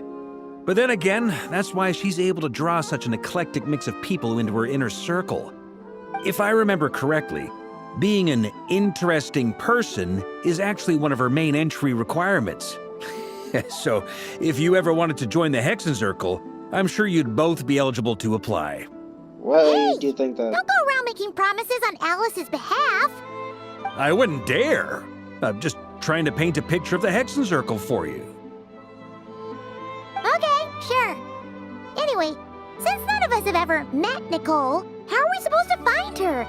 We can't just go up to every woman in sight and ask, "Hey, are you Nicole?" Maybe something she's wearing will give it away? Everybody says Like Nicole. a wind bloom pinned to her chest or something. Or Giant N. Wait a minute. Alice never said Nicole was from Mondstadt. Oh, true. How about Tisa? That would be this young lady, then? Dope, her drip actually looks really nice on it. Oh, her drip is actually cool. Hey there. Sorry to disturb you, but... Of course you can say Miss Z. Nicole? Of course you say that. Varka, Knight of Boreas of the Knights of Favonius. Alice might have mentioned me before. Mm-mm. Have we got the wrong person? No, you don't. Sorry. She's about the food. Talk about that for. So what about Varka? Well, this is awkward. She's talking about Varka. When I shook my head, I meant, no, Alice hasn't mentioned you before. I knew it. Huh? Where is this voice coming from? It's in your head. My apologies. For certain reasons, I am unable to speak. This is the only way I can communicate with you. It might take some getting used to, but I hope you can understand. Hey, it's fine. I'm more shocked by the fact that Alice never speaks about me. You're not that important. Varka. As for you two, we have crossed paths twice before, but it is nonetheless a pleasure to finally meet you. Oh, it's really you! Thanks for all your guidance in the past. You're quite welcome. This Is your time, face? things are different. We have reached the unwritten pages of the story. You might say that we stand at the crossroads of fate. Oh shit. Vraiment. Now then, allow me to formally introduce myself. My name is... Bro, like it doesn't say anything. No, stop! Alice! I can't believe it! I had a whole speech prepared. I'd agonized over every single word. What the fuck? Always picks the worst moments to ruin other people's plans. I'm Well, that's so hard for you. sorry about that. Alice took the liberty of devising some bespoke self-introduction magic for each member of the Hexen Circle. But I could have sworn I deleted all of the triggering conditions for it. How did it bypass everything? Oh gosh, this is so embarrassing. This is a very different side of Nicole than what we're used to. Yep. Is she not used to face-to-face interactions? Don't worry about it.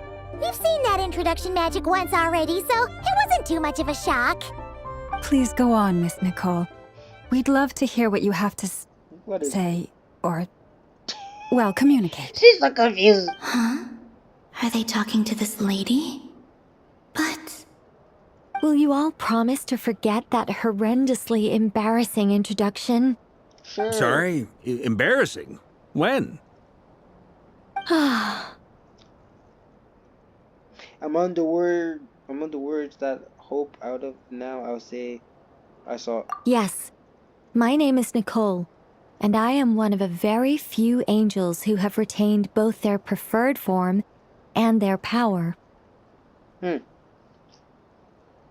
Traveler and Paimon should be no strangers to this concept.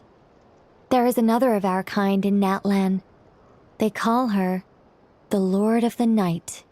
Alright! Paimon remembers her. Yes. Well, I have retained more of my power than she. It's because I Cover don't just have walking a around now. long-term duty to fulfill. To be more specific, no. We'll be here all day if I get into the specifics. Moving on. If I'm not mistaken, you are here because you wish to learn how one might reach the moon beyond the sky. That's right. Is that something you can give us any guidance on? Yes, I do know a way. It began with the Hyperboreans, who lived after the War of Funerary Flame. Blank looks. Maybe I should start with the background of the war. Yeah, that Or would help. maybe not. It shouldn't be an issue. What is I'll she fill in doing? the gaps for you when we have What did more she do? time. Anyway, after that war ended, the three moons retreated to beyond the false sky. The Hyperboreans were humans I once aided. They accepted the civilization and creations bestowed upon them by the angels. But despite accepting many blessings of the angels, What the hell? many among them still held on to their faith in the moons. They were reluctant to accept the new order. Even after the War of Funerary Flame, they sought to contact the moon goddesses beyond the sky and receive their guidance. But all three had passed away by that point.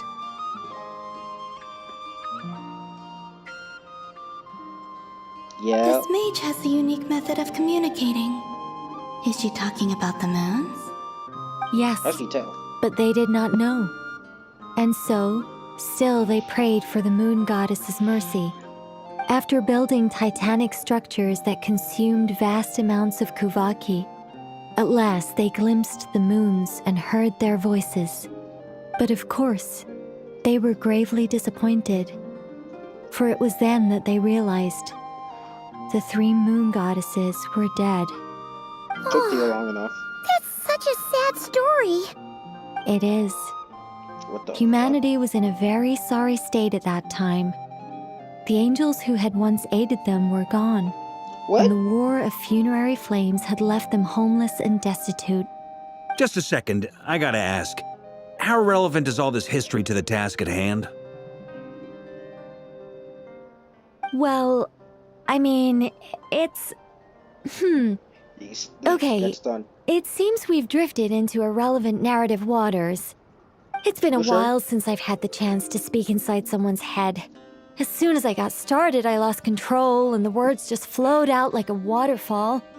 What I'm trying to say is... Right, yes, that's it.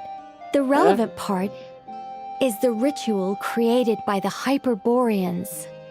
The fact that they bypassed the false sky and saw the true moons implies that they successfully built a connection between Tevat and the outside world. Which means, with enough Kuvaki and a sufficiently stable connection, it should be feasible to send one person over the border. Okay. Oh, really? So, they built some kind of portal? Oh, yes. A portal. Yes. Is Are you something sure? wrong? You sound disappointed. I just didn't expect you to summarize it so well. It turns out I could have said all that in one word, if only I'd managed to think of it. No, please, it's fine. This is invaluable knowledge. I'll be sure to record and preserve everything in writing. Oh, really? Well, in that case, I suppose I could backtrack and add some more detail. I did gloss over a few things so far. Whoa, whoa, whoa, time out. Let's summarize what we've got first. The Hyperboreans were the last ones to use this method, right? So we somehow need to find whatever structure they built and make sure there's enough Kuvaki to power it up.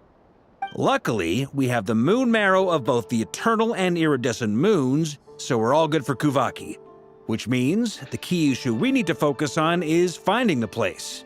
Am I right so far? Yes. Although I expect the structure is long gone by now. That said, what if we could take advantage of the phantoms to travel back to a time when it still existed? Well, travel back isn't quite accurate. It's more like we'd be creating a handshake between 2 points in space-time. We wouldn't even have to pick a time when it still existed. It could just be a time when it still appeared in phantom form via projection, or we could project our own phantoms, Whoa, fold you're them going together, way too deep into this. Way too deep. You look lost. Was that too hard to follow? No, come on. Yeah, things got a little, technical there. Paimon's brain is reaching capacity. All right. Let me think about how to put this more simply. Okay, got it. Over the next few days, I'll search for phantoms that we can use. Once I find one that meets the criteria, I'll let you know and we'll regroup. By 3 days completing later? certain rituals, specific individuals will be able to enter the phantom and make it She's, like, to the so bored. Hyperborean structure. If everything checks out and it looks feasible, we'll just need to wait for Moon Prayer Night, and we can send the moon goddess back home. I'm really skimping on the detail here. Is this making any sense at all? I think so. For now, we'll just wait to hear from you. Yes. Basically, yes. She has to Great. think about that. Counting on you. In the meantime, we'll focus on finding the moon goddess's name.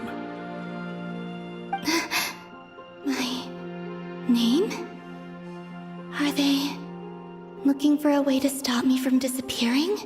Yes. Excuse me, Miss... Go on, Miss Nicole. This conversation was a little all over the place.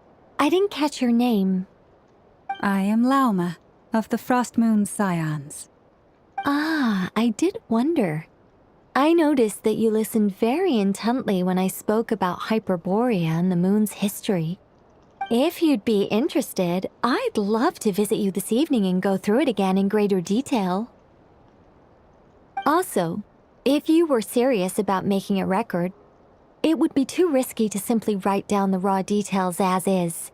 I would suggest some tweaks. Maybe rewrite the stories as fairy tales or fables, perhaps even prayers. Anyway, we can cross that bridge when we come to it. So, see you later then? Oh, and no need to prepare anything. Just a cup of tea will do. See ya! She seems friendly. It's just...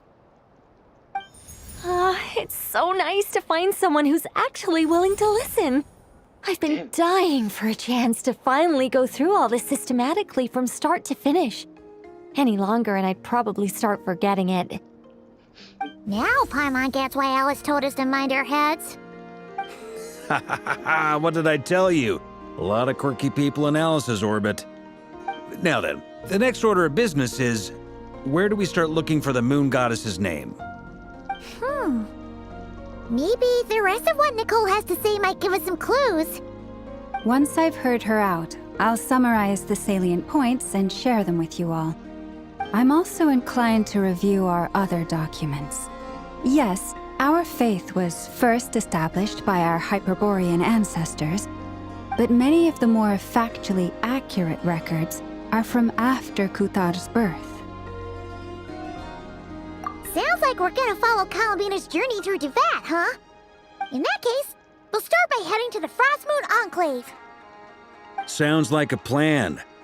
Take this with you. I'll see about getting in touch with the Fatui. It'll probably just be Arlecchino and Sandroni again. They're the only ones who would want to help. Thank you, Mr. Varka. Ha ha ha ha! Don't mention it. Honestly, I'm more comfortable dealing with the Fatui than prying into the details of a young lady's childhood. Catch you later. I should follow them, just in case there's some way that I can help. Wait, which one are you?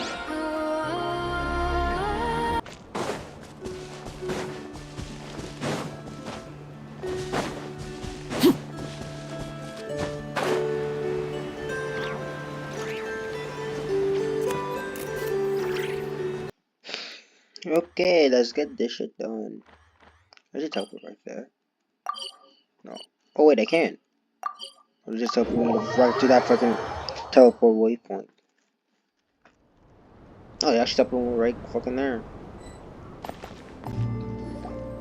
A while ago, I took the time to organize all documents in our possession that pertain to Kutar.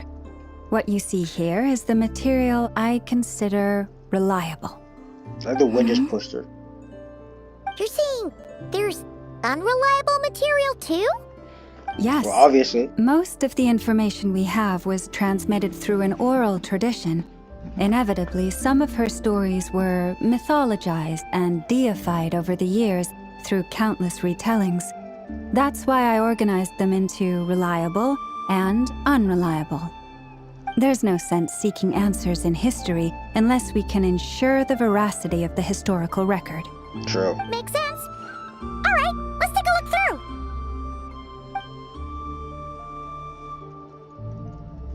Clear and conscious would be a way to describe the writing style of this history records, but you could just describe them as clear and dry. And since Lama already knows the material like the back of her hand, the quest to find any new information in this text is tough going. Almost all these records refer to Kutar instead of Columbina. Although neither of those is her real name. Paimon's not sure what point she's trying to make. What we can gather from these records is that the Frost Moon Scions worshipped her as a god, placing impossible expectations upon her. I cannot fault them for their earnest faith, but for all their devotion, worshipping her day in, day out changed nothing. I imagine that none of it resonated with Columbina. It wouldn't surprise me if, even back then, she had already begun to reject the name Kutar and everything it represented. Lama speaks the truth. When I heard them call upon Kutar with hope and expectation in their voices, they may as well have been calling upon somebody else.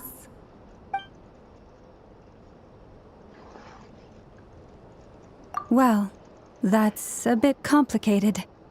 I looked at the level of detail, perceived authenticity, prose style, and how realistic their portrayal of Kutar seemed to be. Amongst the Frostmoon Scions of today, only I know of her existence, and I alone have spoken to her face to face. As such, I know that there are certain things she simply would never do. That being said, I have sensed some changes in her lately. Changes? Me? She looks so confused. Seems like this is getting us nowhere. For what it's worth, why don't we check the unreliable sources too? Sure. Give me a moment.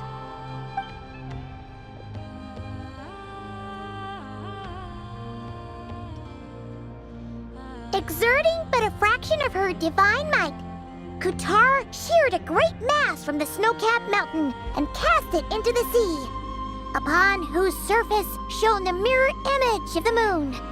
Thus was formed the island of Hisi. Yeah, right. That doesn't even begin to pass the sniff test. The 3 moons are naught but lies through and through. Only one moon has ever shone for us, and Kutar is her name. The vast majority of ancient texts are filled with fanciful tales like these. I trust you understand my criteria a little better now. Kutar did not speak, merely gazing into the distance in silence. And where her gaze landed, this was her prophecy. Clearly, whoever wrote this text never even met Kutar. Otherwise, they'd know that her eyes are always closed. What about you, Traveler? What are you reading?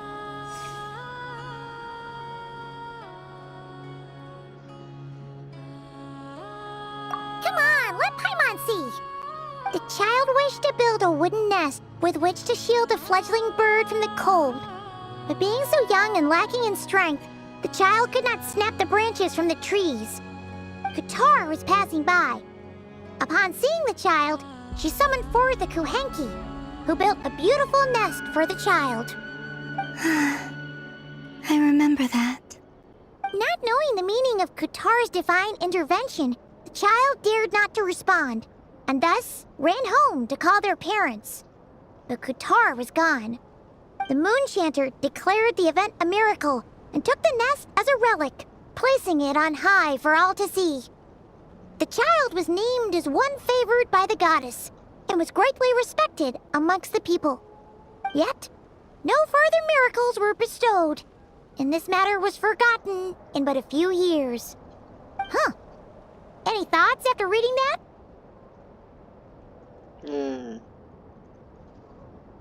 Yeah. Columbina probably just wanted to join the kid in making nests. Ah. I'd originally considered this a fabrication, because Kutar did not perform any similar actions in subsequent records. But now that I think about it, it does seem like something Columbina would do. It's just that... She didn't know how other people would interpret her actions. She was probably worried about making things difficult for people. And so, she gradually stopped joining in. Yes. Oh, that's so sad.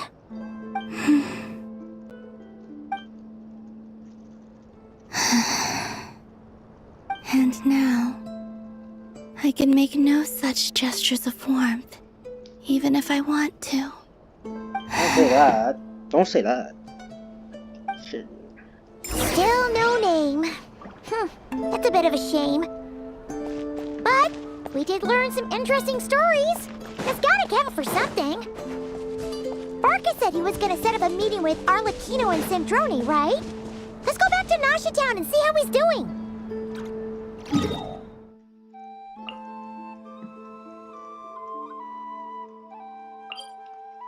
Fucking walk. Let's see. There's She's just Barca. might teleport there. Oh, and it's Durin and Albedo too.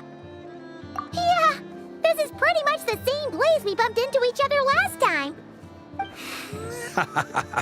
I convinced them to stick around a little longer. We were all waiting on people, so I figured having a little company would help pass the time. Ah, so you've been waiting for us? Does this mean that you've already arranged things with the Fatui? Sure does. Now you're back, we can go meet up with them together. How'd your investigation at the Frost Moon Enclave go? Well, we didn't find out Columbina's true name. But apart from that, it went pretty well. Aha, just as well that I didn't tag along then.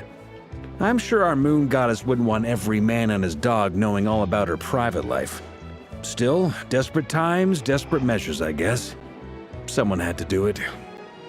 So, Barca was waiting on us, but what about you two? Are you waiting for Alice? Oh, no. We already met with her. We discussed that experiment I mentioned to you last time. Oh, and she also handed me this communication device. Of course. That's right. I understand she informed you about the relationship between the phantom phenomena and Tevat's borders, yes? She wants me to help her with some more experiments on that front. She said that she'll contact me through this device with more information. Ah, I see. Following instructions and making observations. Pretty common research method. Takes me right back to Albedo's lab. Wait, then who exactly are you meeting? Someone you know. Albedo's met him too. But I don't think Miss Lauma or the Grand Master have been introduced. Introductions are overrated. Oh. Especially in cases like One this. door, one door. It's you! So, it's not like the academia has prohibitions against going abroad. Also, I applied for leave. I've been writing to Hat Guy since obtaining a human form. That's I've already what brought we him up call to him. speed on Because if you everything know that's been Hat going Guy, on in that's Nocturne. actually his name. Like we still call him Hat that. Guy. Turns out, I actually have heard that name before. Oh? Then why did you react the same way I did? I only knew the name, not the fella. But since we're all here, let's do some introductions for what it's worth.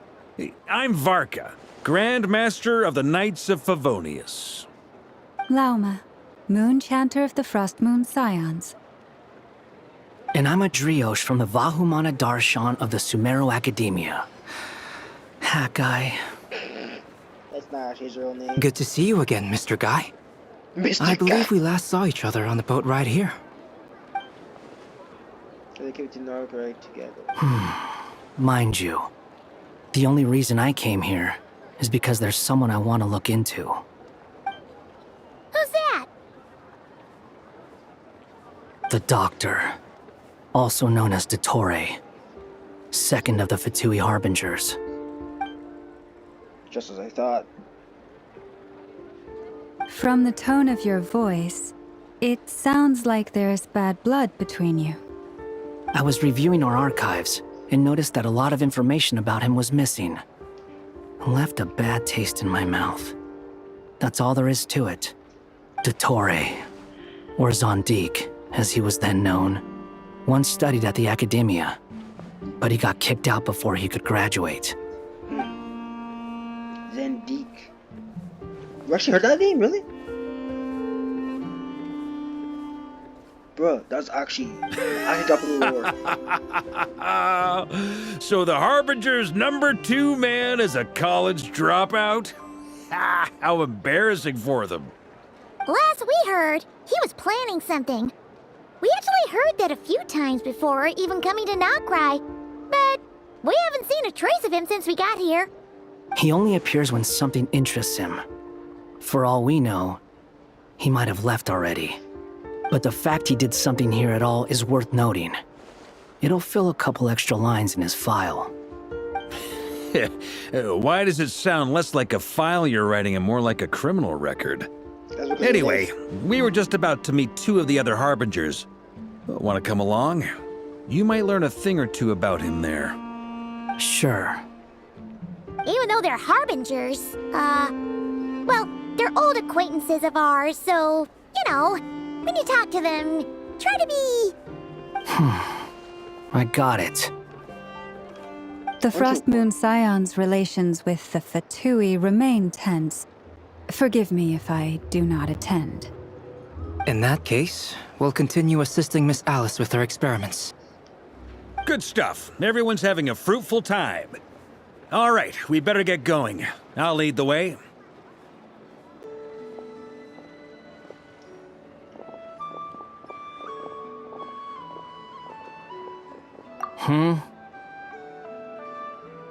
Well, yeah. That's obviously part of it. But I'm not the only one who has a score to settle with him. Neither you, nor Lesser Lord Kusanali, nor I want to see him meddling with things again.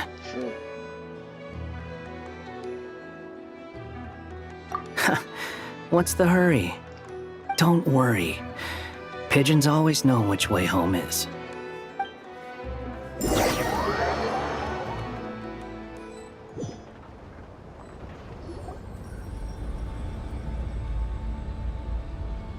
You made it. Who is this? A scholar from Sumeru. They call him Hat Guy. He's an old friend of the Travelers. Wait, this is the academia representative you wrote about? He doesn't exactly look the part. I believe this will prove my identity. You'll notice it bears the seal of the Sanctuary of Surasthana. Well, what do you know? So it does. All right then. My mistake. It's fine. I expected as much. What? So as I mentioned in my letter, the Academia's got its eyes on Dottore. But this matter remains top secret. Apart from those assisting in the investigation, the fewer people who know, the better. If anyone asks, I'm here in Nocturne to pursue my personal academic interests. Gotta say, Varka, you did pretty well to keep all this under wraps for so long. Sounds like you got in touch with the Academia about this way back. You flatter me. Where do I even start? Remember that time we fought Rerir at Star Sand Shoal? He sure let me have it then, didn't he? I'll bet Dottore had that all sketched out, with me as his convenient little pawn. He could not care less about us if he tried, but hey! The feeling's mutual. Does Dottore really strike you as the sort who values his relationships with his colleagues? No. Fair point. Definitely not. Which is why I always keep my guard up whenever he starts making suspicious moves. To that extent, our motivations align. On top of which, I consider you trustworthy people. Now, back on topic. In the wake of the Reikir of Solnari episode, Sandrone and I grew suspicious about Dottore's complete inaction during the entire affair. So we tried to find out what he'd been up to, but unfortunately to no avail. He never lets anyone in on his plans. The more he cares about something, the more secretive he gets. Indeed. Perhaps he believes that by keeping a low profile, he can avoid trouble. But that trick isn't going to work on his colleagues. Yeah, I mean, he's been researching the ancient moon's remnants. And he's been trying to get his paws on the moon marrows. Only an idiot would believe he doesn't have something more planned. With this in mind, I returned to Snezhnaya and relayed my thoughts to Her Majesty the Tsaritsa, entreating her to have him recalled. That's pretty direct.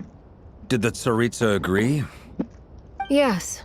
I made it abundantly clear that the Fatui's business in Nocturne is almost concluded, and we do not need 3 harbingers in this territory. Her Majesty concurred. Accordingly, Dottore has returned at her orders. I imagine he is continuing with experiments, which no one besides he would ever have any interest in. Common sense might mean nothing to him, but he's not stupid. Wow. He knows that no good can come from opposing the Tsaritsa. Smarts alone won't get him all the way. He needs the Rooster's resources and Regrator's Mora, both of which the Tsaritsa can strip from him by waggling a finger. But doesn't he have a track record of publicly following orders while going against them in private? He probably has it down to a fine art by now. Wouldn't put it past him. We worked together on a research project once. Only briefly, but it was enough to show me that we're fundamentally different people. He has no interest in doing things methodically, stage by stage. His thoughts jump all over the place, and the moment his curiosity is satisfied, or he gets the results he wants, he disappears. The only similarity we share is that, once we set our minds on doing something, we will see it done, whatever it takes. Well, we definitely saw some of that in your battle with Rerir. You got so competitive. Ugh, do not remind me. Then I believe we all concur. Dottore will not simply give up. Fantastic. Now this is turning into a whole day of unpleasant memories. Ugh. Are you talking about the moon marrow stuff? He also strikes me as the kind of person to disregard experimental regulations, ruin all the equipment, and go way over budget. Then leave the first person he can find to deal with the fallout. Exactly. This one time, he was running some high-temperature experiment and the substance exploded. But does he care? No. He orders his subordinates to open the device so he can observe the results, which causes the gas inside to leak out. That gas was poisonous. If I hadn't been there, who knows how many people might have died. And after all that, he left while I was still cleaning up after his mess. What a waste of time, he said. A waste of time? The nerve! He wasted my time! You've been bottling that up for a while, huh? Hat guy, I must say, you seem awfully familiar with internal Fatui affairs. Especially when it comes to Dottore. Thank you, Lady Harbingers, for providing such valuable information. I have no other questions for now, so I'll be on my way. Wait, what? You're just gonna leave? You're welcome to join if you want. Ugh. Just when Paimon thought he'd finally mellowed out. I should believe that, Paimon. He makes quite the impression. I'll say. I've met tons of headstrong people, but not many of them would join me in bad-mouthing Dottore. Anyway, back to the main agenda. Barca, you said that Columbina has gone missing? Or rather, disappeared. Yeah. We're working on building a connection between her and this world. The simplest method is to find out her real name. I've actually asked her that question before, but she said she didn't know. Considering our relationship, I doubt she was lying to me. As far as I recall, she was never dispatched by Her Majesty to claim a gnosis or anything like that. The Tsaritsa's plans had long contained a place specifically for her. I always thought that was weird. What could she do that the rest of us couldn't? Knowing what we do now, it's probably something related to Kavaki, right? More than likely. When she first arrived, Columbina would often go to Her Majesty and ask when she could start the task assigned to her. But Her Majesty always gave the same reply. The time has not yet come. So she spent her days in Snezhnaya doing basically nothing. The Tsaritsa has summoned a beautiful blind maiden to be a harbinger, giving her the third seat by virtue only of her enchanting voice. It was a dumb and stupid rumor, but the reality of the situation made it hard to refute. And what happened after that? I imagine she stopped caring. She no longer seemed to care why she had been recruited, and Her Majesty never gave her any missions, so she just continued to sing in the flower garden. For my part, I was busy. So busy, in fact, that watching someone be that idol had me fuming. But still, I got the sense that she had long been used to a life of other people claiming she was needed when she wasn't. I just felt that having a place to stay would cost me something eventually. And so I waited quietly for the day that I would have to pay the price. And on the other end of that spectrum, you had me. Someone once told me that I had the lousiest work and the toughest luck. That's a good way of putting it. I forget who said it, but those words have always stuck with me.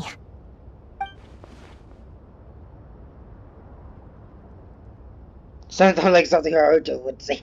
That's 100% true. But you've done your job exceptionally well all this time. Because at heart, you are a conscientious person. What is it? Something come to mind? It's nothing, I'm just even more eager to learn her name now. I want to shout it out from the rooftops. That makes sense. Nothing screams you are needed like your name shouted from across the town. Well, good luck with it. But if you ask me, Columbina is still the most shoutable name. I'm just so used to it now, after all the arguments we've had. I can't be bothered trying to remember another name for her. I feel like her name is still Columbina. Sandrone. Harlequino. No, I feel like her name is still Columbina, but there's another version. There's another saying. Let me say that. Another put out at the end of it. Does that mean Nicole has news for us? Ladies, I thank you for your hospitality. If the chance It's ever her comes last up, name, that's I what I definitely owe meant. you both a drink Her last sometime. name. I'm sure it Freaking will. last name. You can make your own way out. Heck, you've been here enough times, you probably know your way around better than I do. Peace out, dogs. Okay, time to do what adventurers do best. Follow that silly.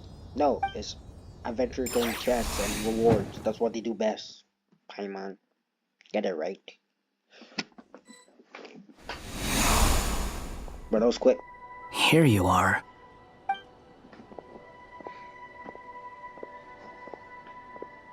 Oh, hat guy. How come you're back so soon? Did things go all right with the Fatui? Fine. Dotori's been summoned home by the Tsaritsa. Couldn't get much more than that. How about you? Any progress with the investigation? Ooh, my leg. Unfortunately not. My leg. We've tried everything. Different phantoms, different locations, different points in history. But the results were the same each time. Abyssal monsters roaming the land. People crying out in despair, with no hope of being rescued. That's obvious. Every time I see it, I can't help but think, is this what it was like in Mondstadt when Dragonspine Durin attacked? And if I fail in the task I've been given, will I create yet another tragedy? To be fair, That's just meaningless speculation. I actually thought that was a part of the freaking meaning to her. When we encountered similar phenomena previously, I tried to interfere with those illusions, using sounds and lights to guide them. However, we could not change their fates. At most, we were able to extend their existences. The events of the past are like fate that has been written into Irminsul. There isn't a living thing in Tevat that can escape its past. But Miss Alice instructed us to try to find ways to change the outcome that these phantoms face. It's an impossible task. Can't you just refuse? Since she asked us to do this, I feel like it can't truly be impossible. Or if it is, well, mages can make the impossible possible. I could not have been born as Durin otherwise. But you also said that your past 39 attempts were fruitless. That is sugar-coated. That's true. But you're still going. Yes. After this many futile attempts, surely you realize that you're not doing this because you still believe what some mage told you. It's because you want her hypothesis to come true. It's something you wish for deep inside. So, Ding, ding, ding, ding. Think for yourself about what you want to do. As long as you don't believe it's futile, it isn't. Oh, shucks. Yeah. It sounds like he's about to cry. Previous experience indicates that we cannot touch the phantoms, which limits the effectiveness of our interventions. If we want to clear this hurdle, we need to break this rule somehow. Same thought here. Following the same rules means repeating the same failures. Obviously. Reducing ourselves to mere playthings of fate. So you mean we need to figure out a way to make contact with them despite knowing that we can't? Yes, and I suspect that's something only you are capable of. Everything in Tevat is logged in Irminsul, but the withering that once occurred in Sumeru was a sign that the Great World Tree was being corrupted. This corruption allowed things that should not have existed in Tevat to appear. This is tantamount to rewriting reality to an extent. You're saying abyssal power might be able to affect those phantoms? No one's ever tried it before. If you're gonna try it, it'll take courage. And you have to be confident that you can control it. Is anyone there? Has anyone seen my daughter? She's missing. I have to find her. I hear someone inside. Spargana? Are you in there? That's her name, Spargana. If I can use my abyssal powers to warn him that there is danger here, maybe it'll change his decision. Maybe he'll stay away. Yes. Come on, try. The important thing is not the nature of the power, but rather how you use it. Fuck yeah. To intimidate and obstruct. Sounds about right for the Abyss. Let me try. I should be able to influence that thing. Have you seen a little girl? What? This isn't the time for that! Just run!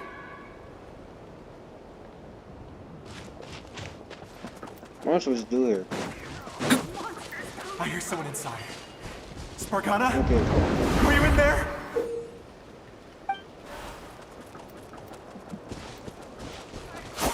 What is this? Looks dangerous. Okay. I should get out of here. Okay, so I basically did it. That was all about. That was it. That's all it did. He really left. Ha! We did it! Wait. Don't cheer so soon. Don't celebrate too soon. Follow him. See what he does next. Monsters approaching from the front. You need to stop them and create an opportunity for him to hide.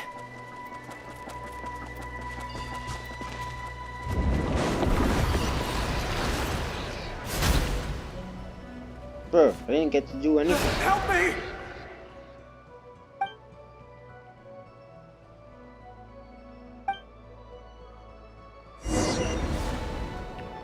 Monsters approaching from the front. You need to stop them and create an opportunity for him to hide.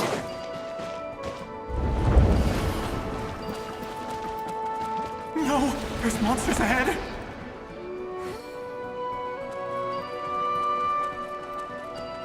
Wait, is that the barrier I saw earlier? Why is it appearing now? It's as if someone's controlling it.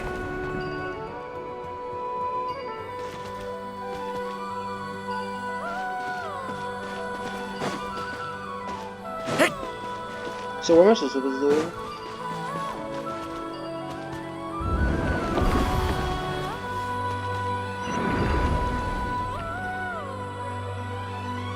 Oh, that actually worked. The monsters are gone. Is it safe now? Okay, that actually makes sense. I love the music right now. The barrier's gone too. How odd. Anyway, I guess I'll keep going. Quickly, let's keep up.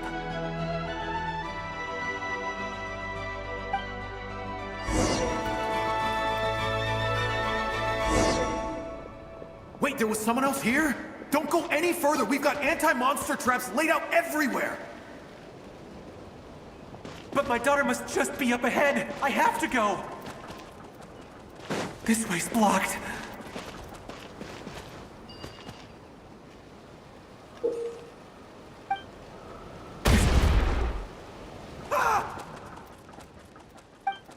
Bro.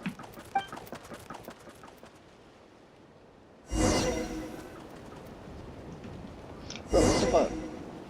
Wait, there was someone else here?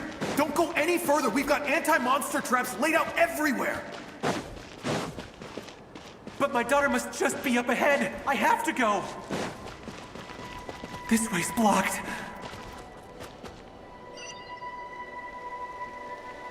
There's a bomb there. We might be able to use the explosives over there, but we need to take care not to hurt him. So how am I supposed to do that?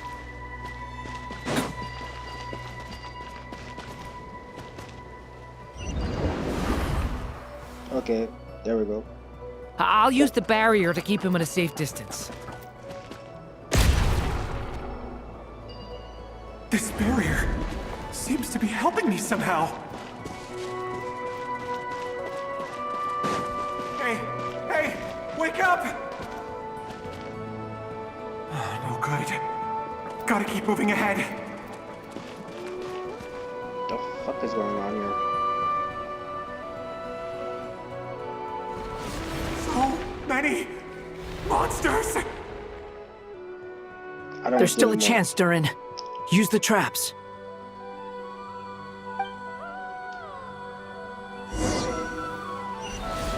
Piece of shit.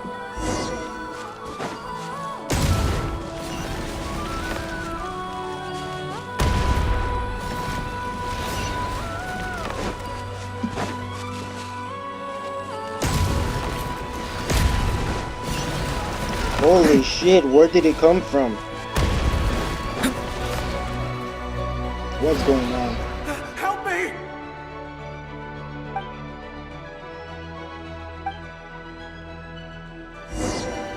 I'm not even doing shit to them.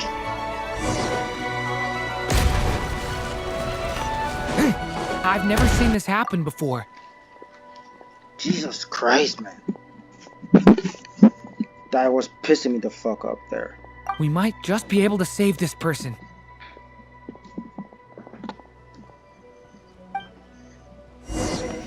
Please tell me it's over. No, come on.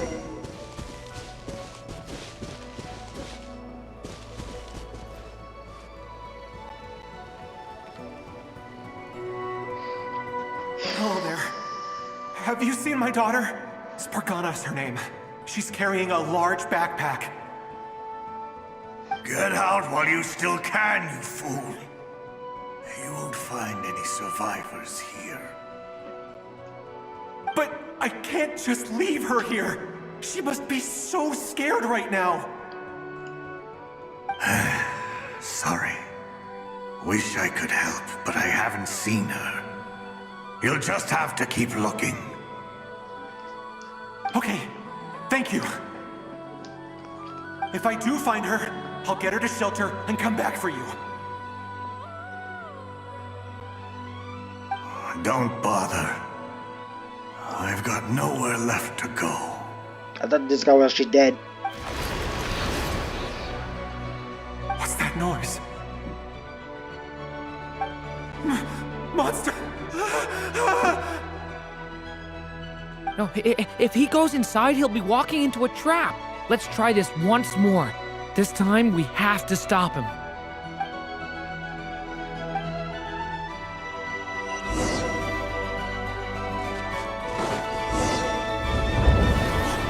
Why? How will I know where Spargana's gone like this? You know what? I'll trust this strange barrier.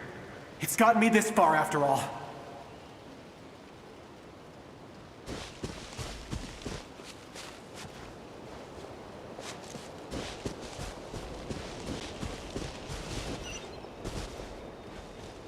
Spargana, are you there?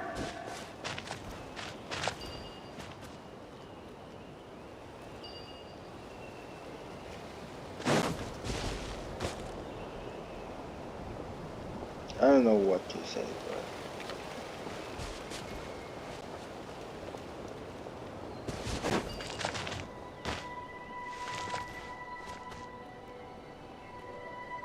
Dude, I need to know what's going on. Hello, I'm looking for... Huh? Looking for what? Everything here belongs to me. Get 'em, boys! Okay, so that was a bad idea.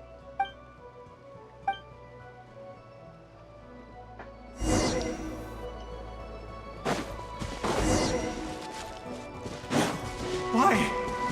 How will I know where Spargana's gone like this? You know what? I'll trust this strange barrier. It's gotten me this far after all. To be fair, I have to fucking do some shit around this to make it shorter. It's missing.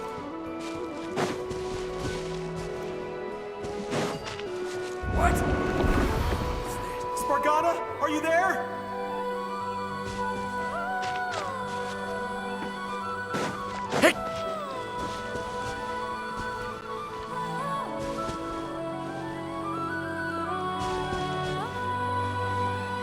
Are you gonna go or?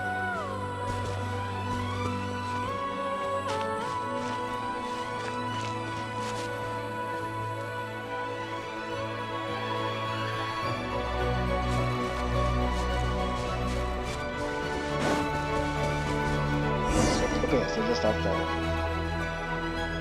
Please tell me we're gonna near the end of this. Huh? That looks like one of my daughter's books. Thank you. Thank you. Yes, it's one of hers for sure. That's her name on it right there. She left her backpack here. Okay. Durin, just like last time. Use the explosives. Come on. Not this shit again.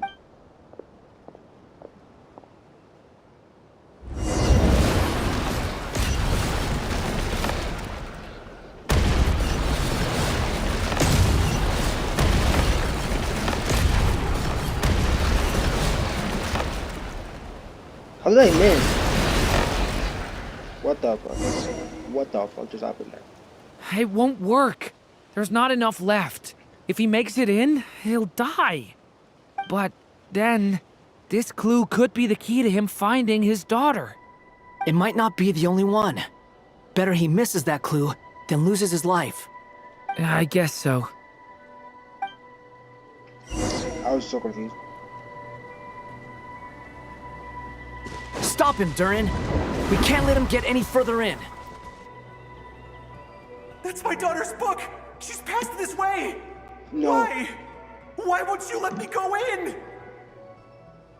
I've searched and searched and searched just for this. But how will I find her without any clues?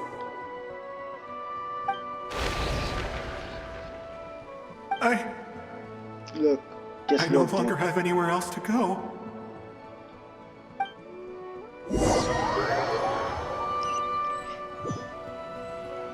Oh, thank God that was it, because I did not want to do any more of this shit. I'm sorry. So come on. I'm so sorry. He refuses to go anywhere else. Whether he opens this door or not, all that awaits him now is death. We couldn't change his fate. I just got further up. That's a Albedo? Hat guy? Let's try one more time. I don't know how we're gonna do this, but I don't want to give up either. I don't want to do it anymore.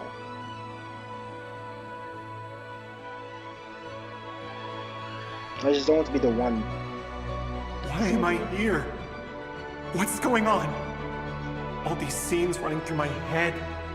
Where are they from? Huh? What's going on?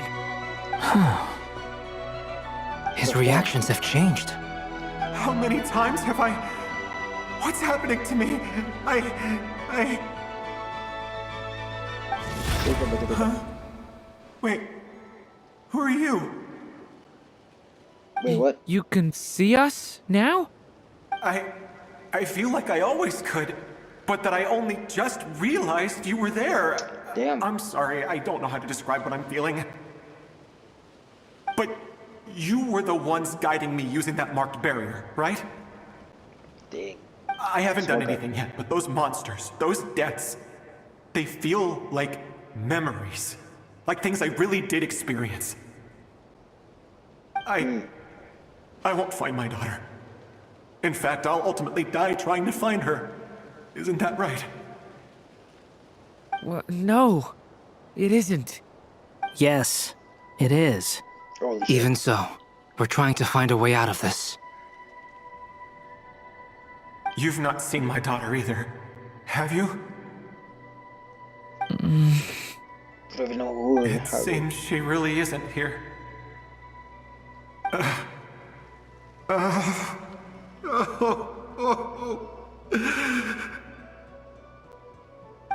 I'm sorry we couldn't help you.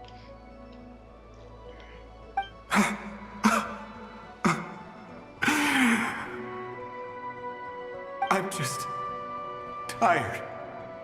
Maybe this is destiny. Maybe it doesn't matter how hard I search. Damn. How long do I have left? Experience says 15 to 20 minutes. 15 to 20. Thank you for all your help. Let's rest a while. You look exhausted too. Now's not the time for you to start pitying us. It's not pity. I'm just realizing that I've only got 10 or so minutes left. You know? This is so depressing, though. You say you're from Mondstadt, yes?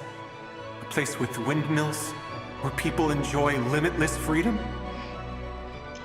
And you're from Sumeru, where they've built an academy into a giant tree? Yeah.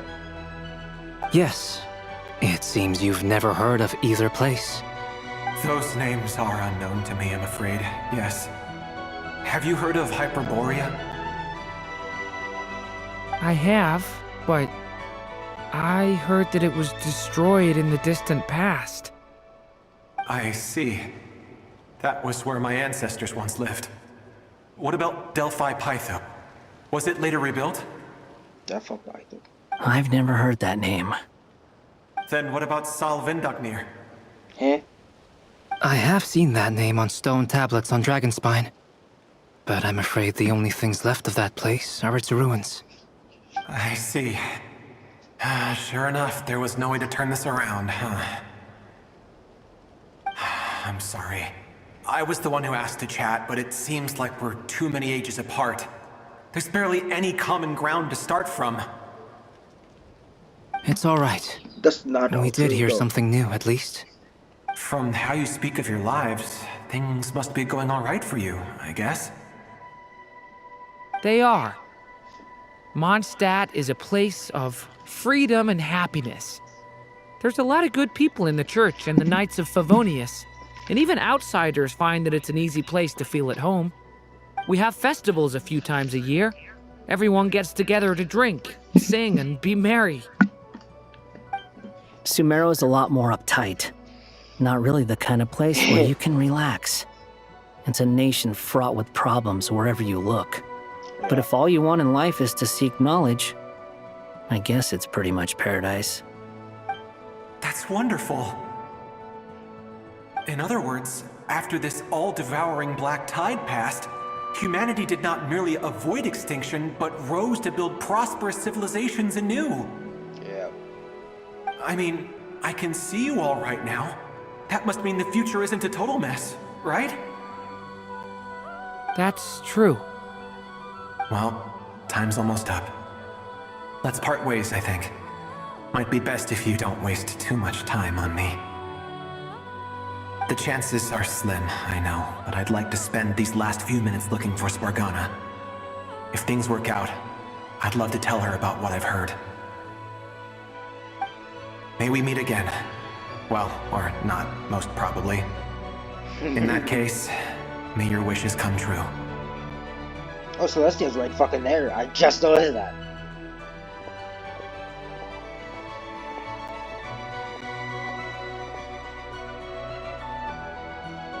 He's gone. In a few minutes, he will meet the end that was his to begin with. Death? The ending of this tale did not change, but I believe that we've just made the most progress we have yet. May your wishes come true. If only it were so simple. I feel like it is. Hat guy, could I ask you a question? You've never talked about your past. It seems complicated, and it weighs heavily on you, too. Would you be willing to tell me about it? I mean, sometimes it's better to get things out in the open. Take that guy we try to help, for instance. At least he said goodbye with a smile, right? I know about Albedo's past. Our experiences are very similar, and he created me. As for you, you're my first friend, and you've witnessed every step I've taken. But by comparison, I know nothing about you. Either way, I mean, we're still best friends. But if I knew more about you, I might understand your thoughts a bit better. I've told you about myself. I'm a student at the academia. That's a lie. And what did you do before that? Prepared for the entrance exam. All right. If you really don't want to talk about it, I won't press you any further. I was a puppet built from the branches of a white tree, using technology left behind by the Conrian schools of mechanical engineering. A white tree? You mean an Irminsul tree? Yes, a branch of Irminsul that was once connected to the main tree. So you had a human creator too? Yeah, but my creator abandoned me after deciding that I was a failure. After that,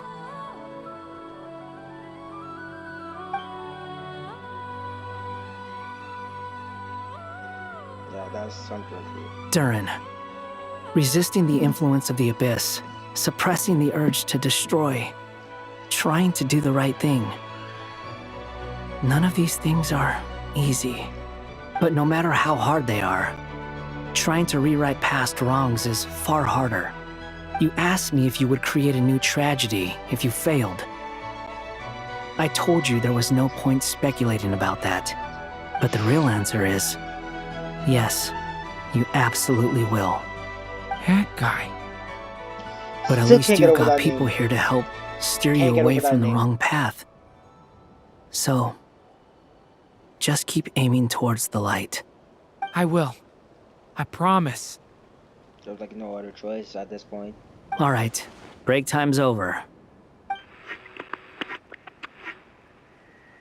Hello? Durin speaking. Hello, friends, it's me! What have you been up to, I'm detecting some unmistakable fluctuations here at the border. The amplitude isn't particularly high, but they're completely different signals from the ones before, and the scale is comparable to those I've detected previously. Alice, we were unable to save that person. However, he appears to have retained a portion of the memories gained through that cycle, and was able to hold a conversation with us. I see. Well, that is rather odd indeed. It definitely merits further attention. Could I trouble you to keep trying the same approach? I need to gather some more data. Counting on you. I should probably have Nicole come and check this out as well.